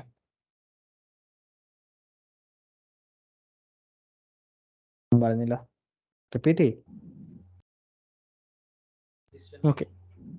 Okay, yes, decision making. അങ്ങനെ 4 കാര്യം. അപ്പോൾ ജസ്റ്റ് നിങ്ങൾ ചിന്തിച്ചപ്പോൾ തന്നെ ഇതിൻ്റെ 4 പോയിന്റ്സ് കിട്ടി. ഇനി നമുക്കൊരു 4 കൂടെ പഠിച്ചു കഴിഞ്ഞാൽ തീരും. ജസ്റ്റ് ഞാൻ എക്സ്പ്ലെയിൻ ചെയ്യാം. അപ്പോൾ കോസ്റ്റ് ഓഡിറ്റിനെ സംബന്ധിച്ചോളം നമ്മൾ ആദ്യമേ പറഞ്ഞു, നമ്മൾ CRA 1 കോസ്റ്റ് റെക്കോർഡിംഗ് പ്രിൻസിപ്പിൾസ്, അതുപോലെ തന്നെ കോസ്റ്റ് അക്കൗണ്ടിങ് സ്റ്റാൻഡേർഡ്സ്, ഇതുമായിട്ട് ബന്ധപ്പെടുത്തിയാണ് എന്ത് ചെയ്യുന്നത്, നമ്മളുടെ കോസ്റ്റ് റെക്കോർഡ്സ് പ്രിപ്പയർ ചെയ്യുന്നത്. അപ്പോൾ നമുക്ക് കോസ്റ്റ് ഓഡിറ്റ് നടത്തുമ്പോൾ ആദ്യമായിട്ട് നോക്കുന്നത് നമ്മളെ റൂൾസും റെഗുലേഷൻസും എല്ലാം അനുസരിച്ചാണോ ഈ ഒരു കാര്യം ഫോളോ ചെയ്തിരിക്കുന്നതെന്നാണ് അറിയേണ്ടത്. അപ്പോൾ അതാണ് എന്തെന്ന് പറയേണ്ടത്.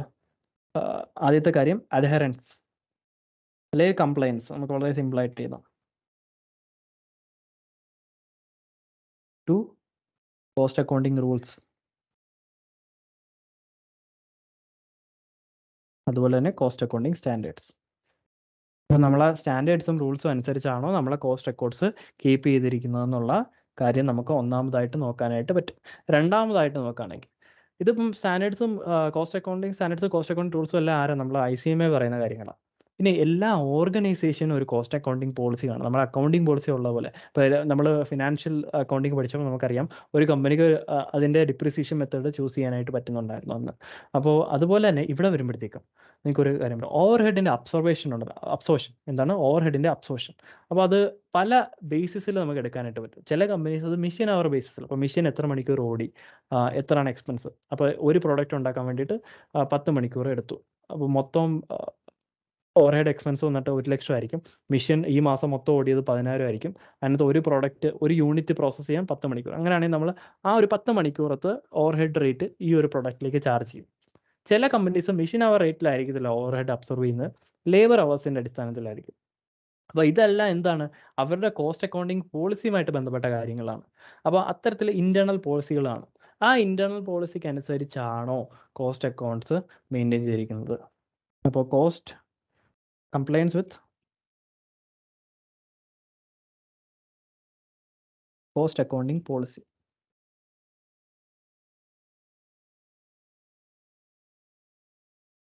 അപ്പോൾ എന്താണ് compliance cost accounting rules and cost accounting standards, compliance with cost accounting policy. ഇത് രണ്ടും മനസ്സിലായല്ലോ. മൂന്നാമതായിട്ട് ഫ്രോഡ് ആൻഡ് എറർ ഡിറ്റക്ട് ചെയ്യാൻ വേണ്ടിയിട്ട് എല്ലാ ഓഡിറ്റിൻ്റെ. അപ്പോൾ ഓഡിറ്റിൻ്റെ ഒന്നാമത്തെ കാര്യം കംപ്ലയൻസ് ചെക്ക് ചെയ്യുക എന്നുള്ളതാണ്. ഇവിടെ 2 തരത്തിലുള്ള കംപ്ലയൻസ് കോസ്റ്റ് ഓഡിറ്റ് പോളിസി, അതുപോലെ തന്നെ കോസ്റ്റ് അക്കൗണ്ടിങ് പോളിസി, അതുപോലെ തന്നെ cost accounting standards, cost record tools. മൂന്നാമതായിട്ട് ഫ്രോഡ് ആൻഡ് എറർ. നാലാമതായിട്ട് പ്രോഫിറ്റബിലിറ്റി ഉണ്ടോ എന്ന് നോക്കണമെന്ന് പറഞ്ഞു. കറക്റ്റാണ്. അപ്പോൾ അതിനെക്കാട്ടി നമുക്ക് ഒന്നും കൂടെ മെച്ചപ്പെട്ട ഒരു രീതിക്ക് എന്ത് ചെയ്യാം, അതിനെ ഫോർമുലേറ്റ് ചെയ്യാം. Pricing, fixation of pricing of product. ചിലപ്പോൾ ഒരു പ്രോഡക്റ്റിൻ്റെ കോസ്റ്റ് ചിലപ്പം കോസ്റ്റ് ഓഫ് പ്രൊഡക്ഷൻ തന്നെ 120 ആവുന്നുണ്ടായിരിക്കും. പക്ഷേ മാർക്കറ്റിൽ നമുക്കതിനെ 100 രൂപയ്ക്ക് വയ്ക്കാൻ പറ്റുന്നുള്ളൂ. അപ്പോൾ ഒരു ഓഡിറ്റ് നടത്തുമ്പോഴത്തേക്കും നമുക്ക് ആ ഒരു കാര്യം വെളിയിലേക്ക് കൊണ്ടുവരാൻ പറ്റും. അതുപോലെ തന്നെ അതിനനുസരിച്ചുള്ള റെക്ടിഫിക്കേഷൻ ഡിസിഷൻസ് എടുക്കാൻ പറ്റും. അപ്പോൾ ഒരു പ്രൊഡക്റ്റിൻ്റെ പ്രൈസിങ് ഫിക്സ് ചെയ്യാനും നമ്മളെ കോസ്റ്റ് ഓഡിറ്റ് സഹായിക്കുന്നുണ്ടെന്നാണ് ജനറൽ ഒബ്ജക്റ്റീവ്സിൽ പറയുന്നത്. പിന്നെ ഒരു കാര്യം എനിക്ക് പറയാനുള്ളത് ഇൻവെൻട്രി വാല്യുവേഷൻ.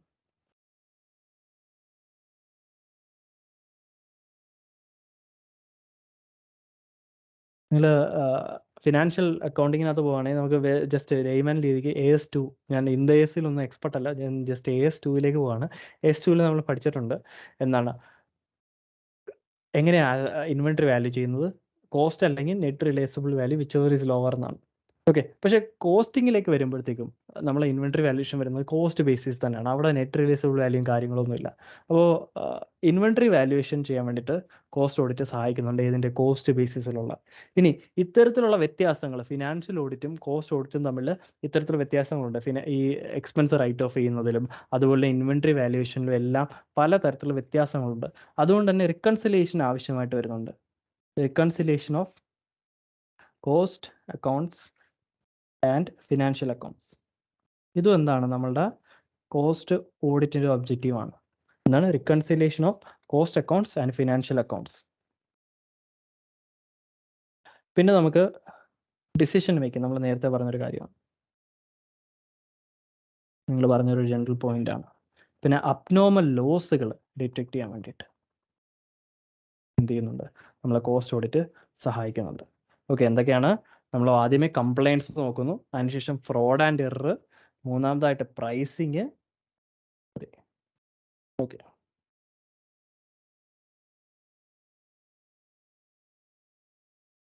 മൂന്നാമതായിട്ട് പ്രൈസിങ്, പിന്നെ ഇൻവെൻട്രി വാല്യുവേഷൻ്റെ വ്യത്യാസങ്ങളുണ്ടാവും. അതുകൊണ്ട് തന്നെ reconciliation of Cost accounts and financial accounts, പിന്നെ നമ്മളെ മാനേജ്മെൻറ്റ് ഡിസിഷൻ മേക്ക് ചെയ്യാനായിട്ട് സഹായിക്കുന്നു. അതുപോലെ അബ്നോർമൽ ലോസുകൾ ഉണ്ടെങ്കിൽ എന്തെങ്കിലും ഡിറ്റക്ട് ചെയ്യാനും നമ്മളെ സഹായിക്കുന്നു. ഇതെല്ലാം എന്താണ് നമ്മളുടെ കോസ്റ്റ് ഓഡിറ്റിൻ്റെ ജനറൽ ഒബ്ജക്റ്റീവ്സ് ആണ്. ഇതൊക്കെയാണ് കംപ്ലയൻസ് നോക്കണം, fraud and error, pricing, inventory valuation, reconciliation of cost account and financial accounts, decision making and abnormal loss. ഇതൊക്കെയാണ് ജനറൽ ഒബ്ജക്റ്റീവ്സ്. സോഷ്യൽ ഒബ്ജക്റ്റീവ്സ് എന്തൊക്കെയാണെന്ന് നോക്കാം. നമ്മൾ കോസ്റ്റ് ഓഡിറ്റ് കൊണ്ട് സൊസൈറ്റി ഇൻ ജനറൽ എന്തൊക്കെയാണ് യൂസുകൾ എന്നാണ് പറയുന്നത്. അപ്പോൾ ജനറൽ ഒബ്ജക്റ്റീവ്സ് എന്ന് പറഞ്ഞാൽ it might be restricted to our entity. നമ്മളുടെ ബിസിനസ്സിന് എന്തൊക്കെ ഗുണങ്ങൾ ഉണ്ടാവുന്നുണ്ടെന്നാണ് നമ്മൾ ജനറൽ ഒബ്ജക്റ്റീവ്സിനകത്ത് ഡിസ്കസ് ചെയ്തത്. പക്ഷേ സോഷ്യൽ ഒബ്ജക്റ്റീവ്സ് എന്ന് പറഞ്ഞാൽ സൊസൈറ്റി ഇൻ ജനറൽ, നമ്മൾ സമൂഹത്തിന് എത്തരത്തിലുള്ള നേട്ടങ്ങളാണ് ഈ കോസ്റ്റ് ഓഡിറ്റ് കൊണ്ട് ഉണ്ടാകുന്നത്. Justification of pricing.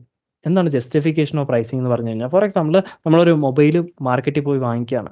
അപ്പോൾ ആ ഒരു മൊബൈലിന് ഇപ്പോൾ ലൈക്ക് 10,000 റുപ്പീസാണ് ഉള്ളത്. പക്ഷേ അതിന് ആ 10,000 ക്വാളിറ്റിയോ കാര്യങ്ങളോ ഒന്നും തന്നെ ഇല്ല. അപ്പോൾ ഇത്തരത്തിൽ ഒരു 10,000 പ്രൊഡക്റ്റിന് ഒരു 8,000 രീതിക്കുള്ള മെറ്റീരിയലും കാര്യങ്ങളൊക്കെ ഉപയോഗിച്ചാലേ അതിനൊരു ഡിസൈഡ് ക്വാളിറ്റിയും കാര്യങ്ങളൊക്കെ വരുള്ളൂ.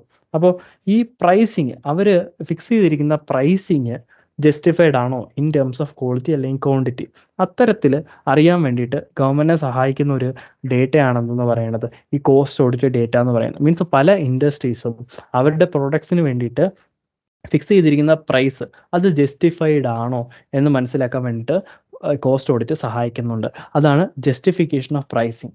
അടുത്താണ് റിമൂവിങ് ഓഫ് ഡിസ്പാരിറ്റീസ്. ഇത് ഈ ഒരു കണ്ടസ്റ്റില്ല, ജസ്റ്റ് നിങ്ങൾ മനസ്സിലാക്കാൻ വേണ്ടി ഞാൻ പറഞ്ഞുതരാം. പണ്ട് GST വരുന്നതിന് മുമ്പിട്ട് നമ്മൾ നോക്കുകയായിരുന്നെങ്കിൽ നമ്മളെ കേരളത്തിൽ ഒരു മൊബൈൽ ഫോൺ വാങ്ങിക്കണമെങ്കിൽ ചിലപ്പോൾ ഒരു 20,000 റുപ്പീസ് ആയിരിക്കും. പക്ഷേ ഇതേ ഫോൺ നമ്മൾ ചിലപ്പം കാശ്മീരിൽ പോയി കഴിഞ്ഞാൽ നമുക്ക് ചിലപ്പം ലൈക്ക് 15,000 റുപ്പീസിന് കിട്ടും. കാരണം ഇതിനകത്ത് വ്യത്യാസം വരുന്നത് പറഞ്ഞാൽ യൂണിഫൈഡ് ടാക്സ് ലോസ് ഇല്ലാത്തതിൻ്റെ പ്രശ്നങ്ങളായിരുന്നു. അപ്പോൾ നമ്മൾ അവിടെ ഒരു ഡിസ്പാരിറ്റീസിൻ്റെ വ്യത്യാസം വരുത്തി. അതുപോലെ തന്നെ ഇവിടെ കോസ്റ്റ് ഓഡിറ്റിൻ്റെ കണ്ടക്സ്റ്റിലേക്ക് വരുമ്പോഴത്തേക്കും പല സ്ഥലങ്ങളിലും പല മെറ്റീരിയൽസിനും ലേബർ റേറ്റ്സിനും കാര്യങ്ങൾക്കും എല്ലാം എന്താണ് പലതരത്തിലുള്ള റേറ്റുകളാണ്. എന്തുകൊണ്ടാണ് ഈ ഡിസ്പാരിറ്റീസ് വരുന്നത് എന്നുള്ള കാര്യങ്ങളിലേക്ക് ഒരു ഇൻസൈറ്റ് കൊടുക്കാനായിട്ട് നമുക്ക് എന്ത് ചെയ്യുന്നുണ്ട്, ഈ കോസ്റ്റ് ഓഡിറ്റ് ഡേറ്റ നമ്മളെ സഹായിക്കാനായിട്ട് പറ്റും. ഫോർ എക്സാമ്പിൾ ഏതെങ്കിലും ഒരു ഫെർട്ടിലൈസേഴ്സ് ആണെന്ന് വെച്ചോളൂ. അപ്പം കേരളത്തിൽ മാനുഫാക്ചർ ഒരു ഫെർട്ടിലൈസർ യൂണിറ്റ് ഉണ്ട്. അതുപോലെ തന്നെ ബാംഗ്ലൂരിൽ മാനുഫാക്ചർ ചെയ്യുന്ന ഒരു ഫെർട്ടിലൈസർ യൂണിറ്റ് ഉണ്ട്. അപ്പോൾ ഗവൺമെൻറ്റിന് ഫെർട്ടിലൈസർ എന്ന് പറയുന്ന ഒരു കോർ ഇൻഡസ്ട്രിയാണ്. അതില്ലെങ്കിൽ നമുക്ക് ഭക്ഷണം കഴിക്കാൻ പറ്റില്ല. മീൻസ് ഈൽഡ് കുറയും, പിന്നെ ഭക്ഷ്യോൽപാദനം കുറയും. അതുകൊണ്ട് തന്നെ ഗവൺമെൻറ് ക്ലോസ്ലി റെഗുലേറ്റ് ചെയ്യുന്ന ഒരു ഇൻഡസ്ട്രിയാണ് ഫെർട്ടിലൈസേഴ്സ് ഇൻഡസ്ട്രി. അപ്പോൾ കേരളത്തിൽ ഈ ഒരു ഫെർട്ടിലൈസർ ഉൽപ്പാദിപ്പിക്കാൻ വേണ്ടിയിട്ട് ചിലവ് കൂടുന്നുണ്ട്. പക്ഷേ കർണാടകത്തിലാണെങ്കിൽ ചിലവ് കുറവാണ്. അപ്പോൾ ഈ കോസ്റ്റ് ഡേറ്റ ഇൻസ്പെക്ട് ചെയ്യുമ്പോഴത്തേക്കും ഗവൺമെൻറ് മനസ്സിലാവുന്നു കേരളത്തിൽ ലേബർ കോസ്റ്റ് കൂടുതലാണ്, അപ്പോൾ എംപ്ലോയി കോസ്റ്റ് കൂടുതലാണ്. അതുകൊണ്ടാണ് നമുക്ക് ഈ ഫെർട്ടിലൈസറിൽ കൂടുതലായിട്ട് എന്ത് ചെയ്യേണ്ടത്, ഇത്തരത്തിൽ എക്സ്പെൻഡിച്ചർ വരുന്നത്. പക്ഷേ കർണാടകത്തിൽ എന്ത് ചെയ്യുന്നു, നമുക്ക് കുറച്ച് ലേബർ കോസ്റ്റ് ഉള്ളൂ, അതുകൊണ്ട് ഇത്തരത്തിൽ. അപ്പോൾ അത്തരത്തിൽ ഡിസ്പാരിറ്റീസ് ഇൻ കേസ് അതിൻ്റെ പ്രൈസിങ്ങിൽ ഒരു മാച്ച് ഓഫ് വരുത്തണമെങ്കിൽ നമുക്ക് മറ്റേതെങ്കിലും എലമെൻറ്റിൽ വ്യത്യാസം വരുത്തിക്കൊണ്ട് ആ പ്രൈസിൻ്റെ ഡിസ്പാരിറ്റി റിമൂവ് ചെയ്യാനായിട്ട് ഗവൺമെൻറ് സഹായിക്കും. അല്ലെങ്കിൽ ആ ഒരു കേരള യൂണിറ്റിന് കൂടുതൽ സബ്സിഡീസ് കൊടുത്തു കഴിഞ്ഞാൽ ആ കേരളത്തിലെ കർഷകർക്ക് എന്ത് കിട്ടും, കർണാടകയിൽ കിട്ടുന്ന അതേ രീതിക്ക് ഫെർട്ടിലൈസർ സപ്ലൈ ചെയ്യാനായിട്ട് പറ്റും. അപ്പോൾ അത്തരത്തിൽ പ്രൈസിങ് ഡിസ്പാരിറ്റീസ് റിമൂവ് ചെയ്യാൻ വേണ്ടിയിട്ട് ഈ ഒരു കോസ്റ്റ് ഓഡിറ്റ് നമ്മളെ സഹായിക്കും. അടുത്ത cost based imbalance.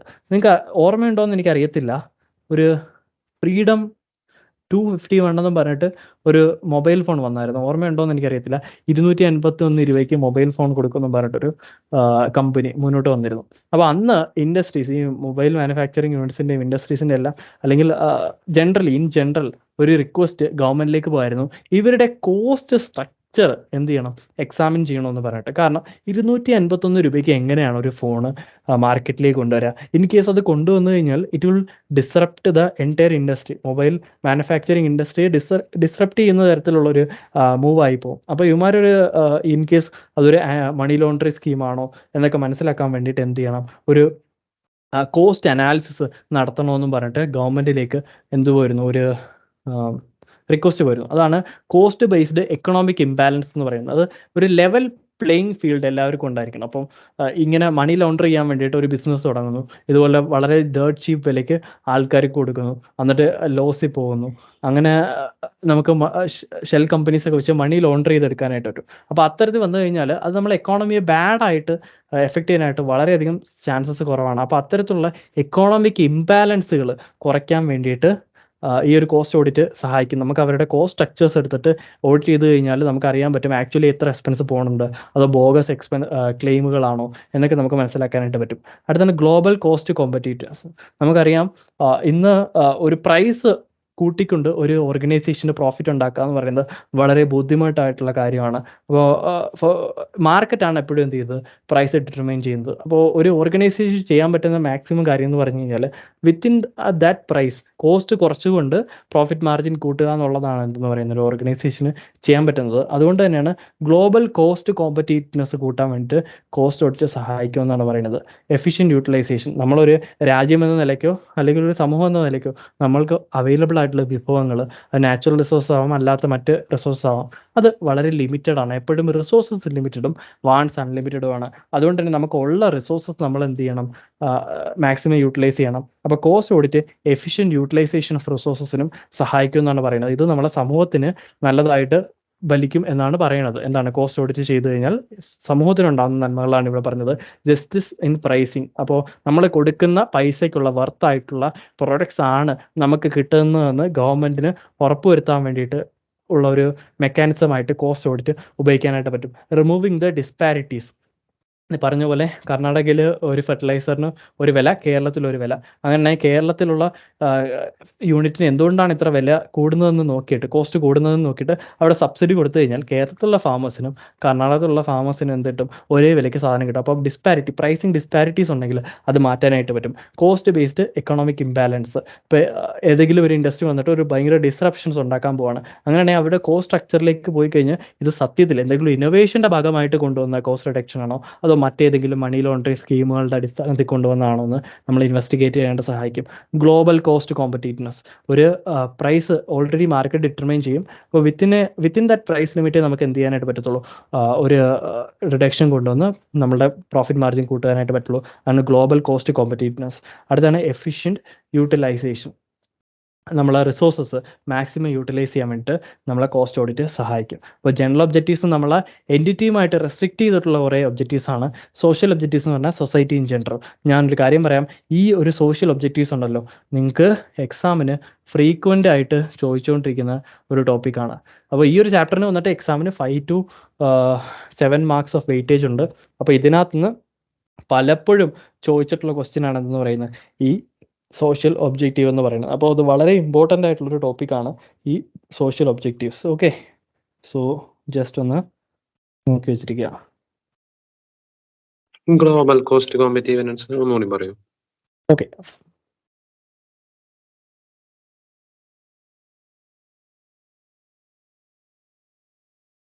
For example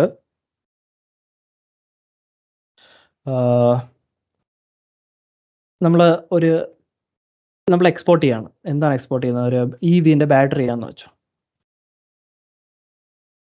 okay, അപ്പോൾ ഇന്ത്യ ഉണ്ട്, അതുപോലെ തന്നെ ചൈനയുണ്ട്. ചൈന ഓൾറെഡി എന്ത് ചെയ്യുന്നുണ്ട്, ഈ ഒരു EVക്ക് INR ടേംസ് ഒരു 50,000 റുപ്പീസാണ് ചാർജ് ചെയ്യുന്നതെന്ന് വെച്ചോളൂ.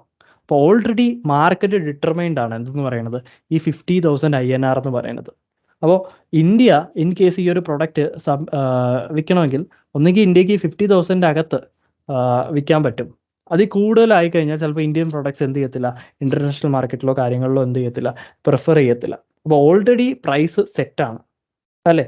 അപ്പോൾ നമുക്ക് ചെയ്യാൻ പറ്റുന്ന ഒരേ ഒരു കാര്യം, ഇവിടെ ചെയ്യാൻ പറ്റുന്ന ഒരു കാര്യം, നമ്മളെ കോസ്റ്റ് സ്ട്രക്ചർ അനലൈസ് ചെയ്യുക. നമുക്ക് മെറ്റീരിയലിന് എത്ര ആവുന്നുണ്ട്, ലേബറിന് എത്ര ആവുന്നുണ്ട്, മറ്റ് എക്സ്പെൻസുകൾ എത്ര ആവുന്നുണ്ടോ, അതിനുശേഷം അതിനകത്തൊരു കോസ്റ്റ് റിഡക്ഷൻ കൊണ്ടുവരാം. അപ്പോൾ അങ്ങനെയാണെങ്കിൽ നമ്മുടെ പ്രോഫിറ്റ് മാർജിൻ, ഫോർ എക്സാമ്പിൾ ഈ ചൈനയ്ക്ക് ഇത് മാനുഫാക്ചർ ചെയ്യാൻ വേണ്ടിയിട്ട് ഒരു 40,000 ആവുന്നുണ്ടെന്ന് വെച്ചോ. അങ്ങനെയാണെങ്കിൽ ഇന്ത്യ ഇത് മാനുഫാക്ചർ ചെയ്യാൻ ഒരു 30,000 രീതിക്ക് ഒരു മെത്തേഡ് കണ്ടുപിടിച്ച് കഴിഞ്ഞാൽ we can make A 20,000 product. അല്ലെങ്കിൽ ഇതിനെക്കാട്ടി കുറഞ്ഞ രീതിക്ക് ഒരു 40,000 INRന് നമുക്ക് എന്ത് ചെയ്യാൻ പറ്റും, ഇതേ പ്രോഡക്റ്റ് ഇൻ്റർനാഷണൽ മാർക്കറ്റിൽ കൊണ്ടുവരാനായിട്ട് പറ്റും. അപ്പോൾ ഇത് നമുക്ക് we are getting a competitive advantage in the global market. അപ്പോൾ എന്താ പറയുന്നത് വെച്ചാൽ ഇനിയുള്ള കാലഘട്ടത്തിലേക്ക് ഒരിക്കലും എൻറ്റിറ്റീസിന് ഒരു പ്രൈസ് മേക്കേഴ്സ് ആയിട്ട് എന്ത് ചെയ്യാൻ പറ്റത്തില്ല, ചെയ്യാനായിട്ട് നിലനിൽക്കാനായിട്ട് പറ്റത്തില്ല. മാർക്കറ്റ് ഏത് പ്രൈസാണോ ഇപ്പോൾ തരുന്നത് അതിനെ അക്സെപ്റ്റ് ചെയ്തുകൊണ്ട് വിത്തിൻ ദാറ്റ് ലിമിറ്റേഷൻ നമ്മളുടെ കോസ്റ്റ് റിഡക്ഷൻ ചെയ്ത് ആ പ്രോഫിറ്റ് മാർജിൻ കൂട്ടി മുന്നോട്ട് കൊണ്ടുപോകാനേ പറ്റത്തുള്ളൂ. അതാണ് ഈ ഗ്ലോബൽ കോസ്റ്റ് കോമ്പറ്റീവ്നെസ് എന്ന് പറഞ്ഞു കഴിഞ്ഞാൽ. മനസ്സിലായോ? Okay, fine.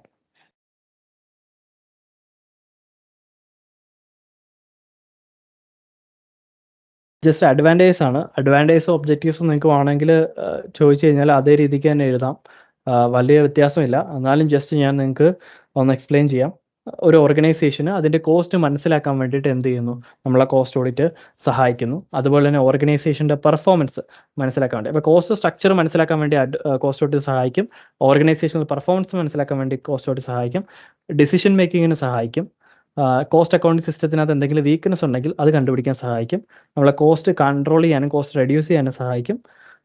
അതുപോലെ തന്നെ ഗവൺമെൻറ്റിനെ എന്ത് ചെയ്യുന്നു, താരിഫ് ടാക്സേഷൻ പോളിസീസ്, അത് ഞാൻ നേരത്തെ ഡിസ്കസ് ചെയ്ത് തന്നെയാണ്, അത് സെറ്റ് ചെയ്യാനും സഹായിക്കുന്നു. അതാണ് അഡ്വാൻറ്റേജും ഒബ്ജക്റ്റീവ്സും നിങ്ങൾക്ക് ഏറെക്കുറെ അലൈൻഡ് ആണ്. നിങ്ങൾ ഈ സോഷ്യൽ ഒബ്ജക്റ്റീവ്സും അതുപോലെ തന്നെ ജനറൽ ഒബ്ജക്റ്റീവ്സും മിക്സ് ചെയ്ത് എഴുതി കഴിഞ്ഞാലും ആ ഉത്തരം കറക്റ്റ് തന്നെ ആയിരിക്കും. അതിനകത്ത് പ്രത്യേകം നമ്മളധികം പഠിക്കേണ്ട കാര്യങ്ങളൊന്നുമില്ല. ഫോർ എക്സാമ്പിൾ കോസ്റ്റ് ഓഡിറ്റിൻ്റെ ഗുണങ്ങൾ എന്തെന്ന് വെച്ച് കഴിഞ്ഞാൽ, എക്സാമ്പിൾ ഇററും ഫ്രോഡും കണ്ടുപിടിക്കാൻ സഹായിക്കുന്നു.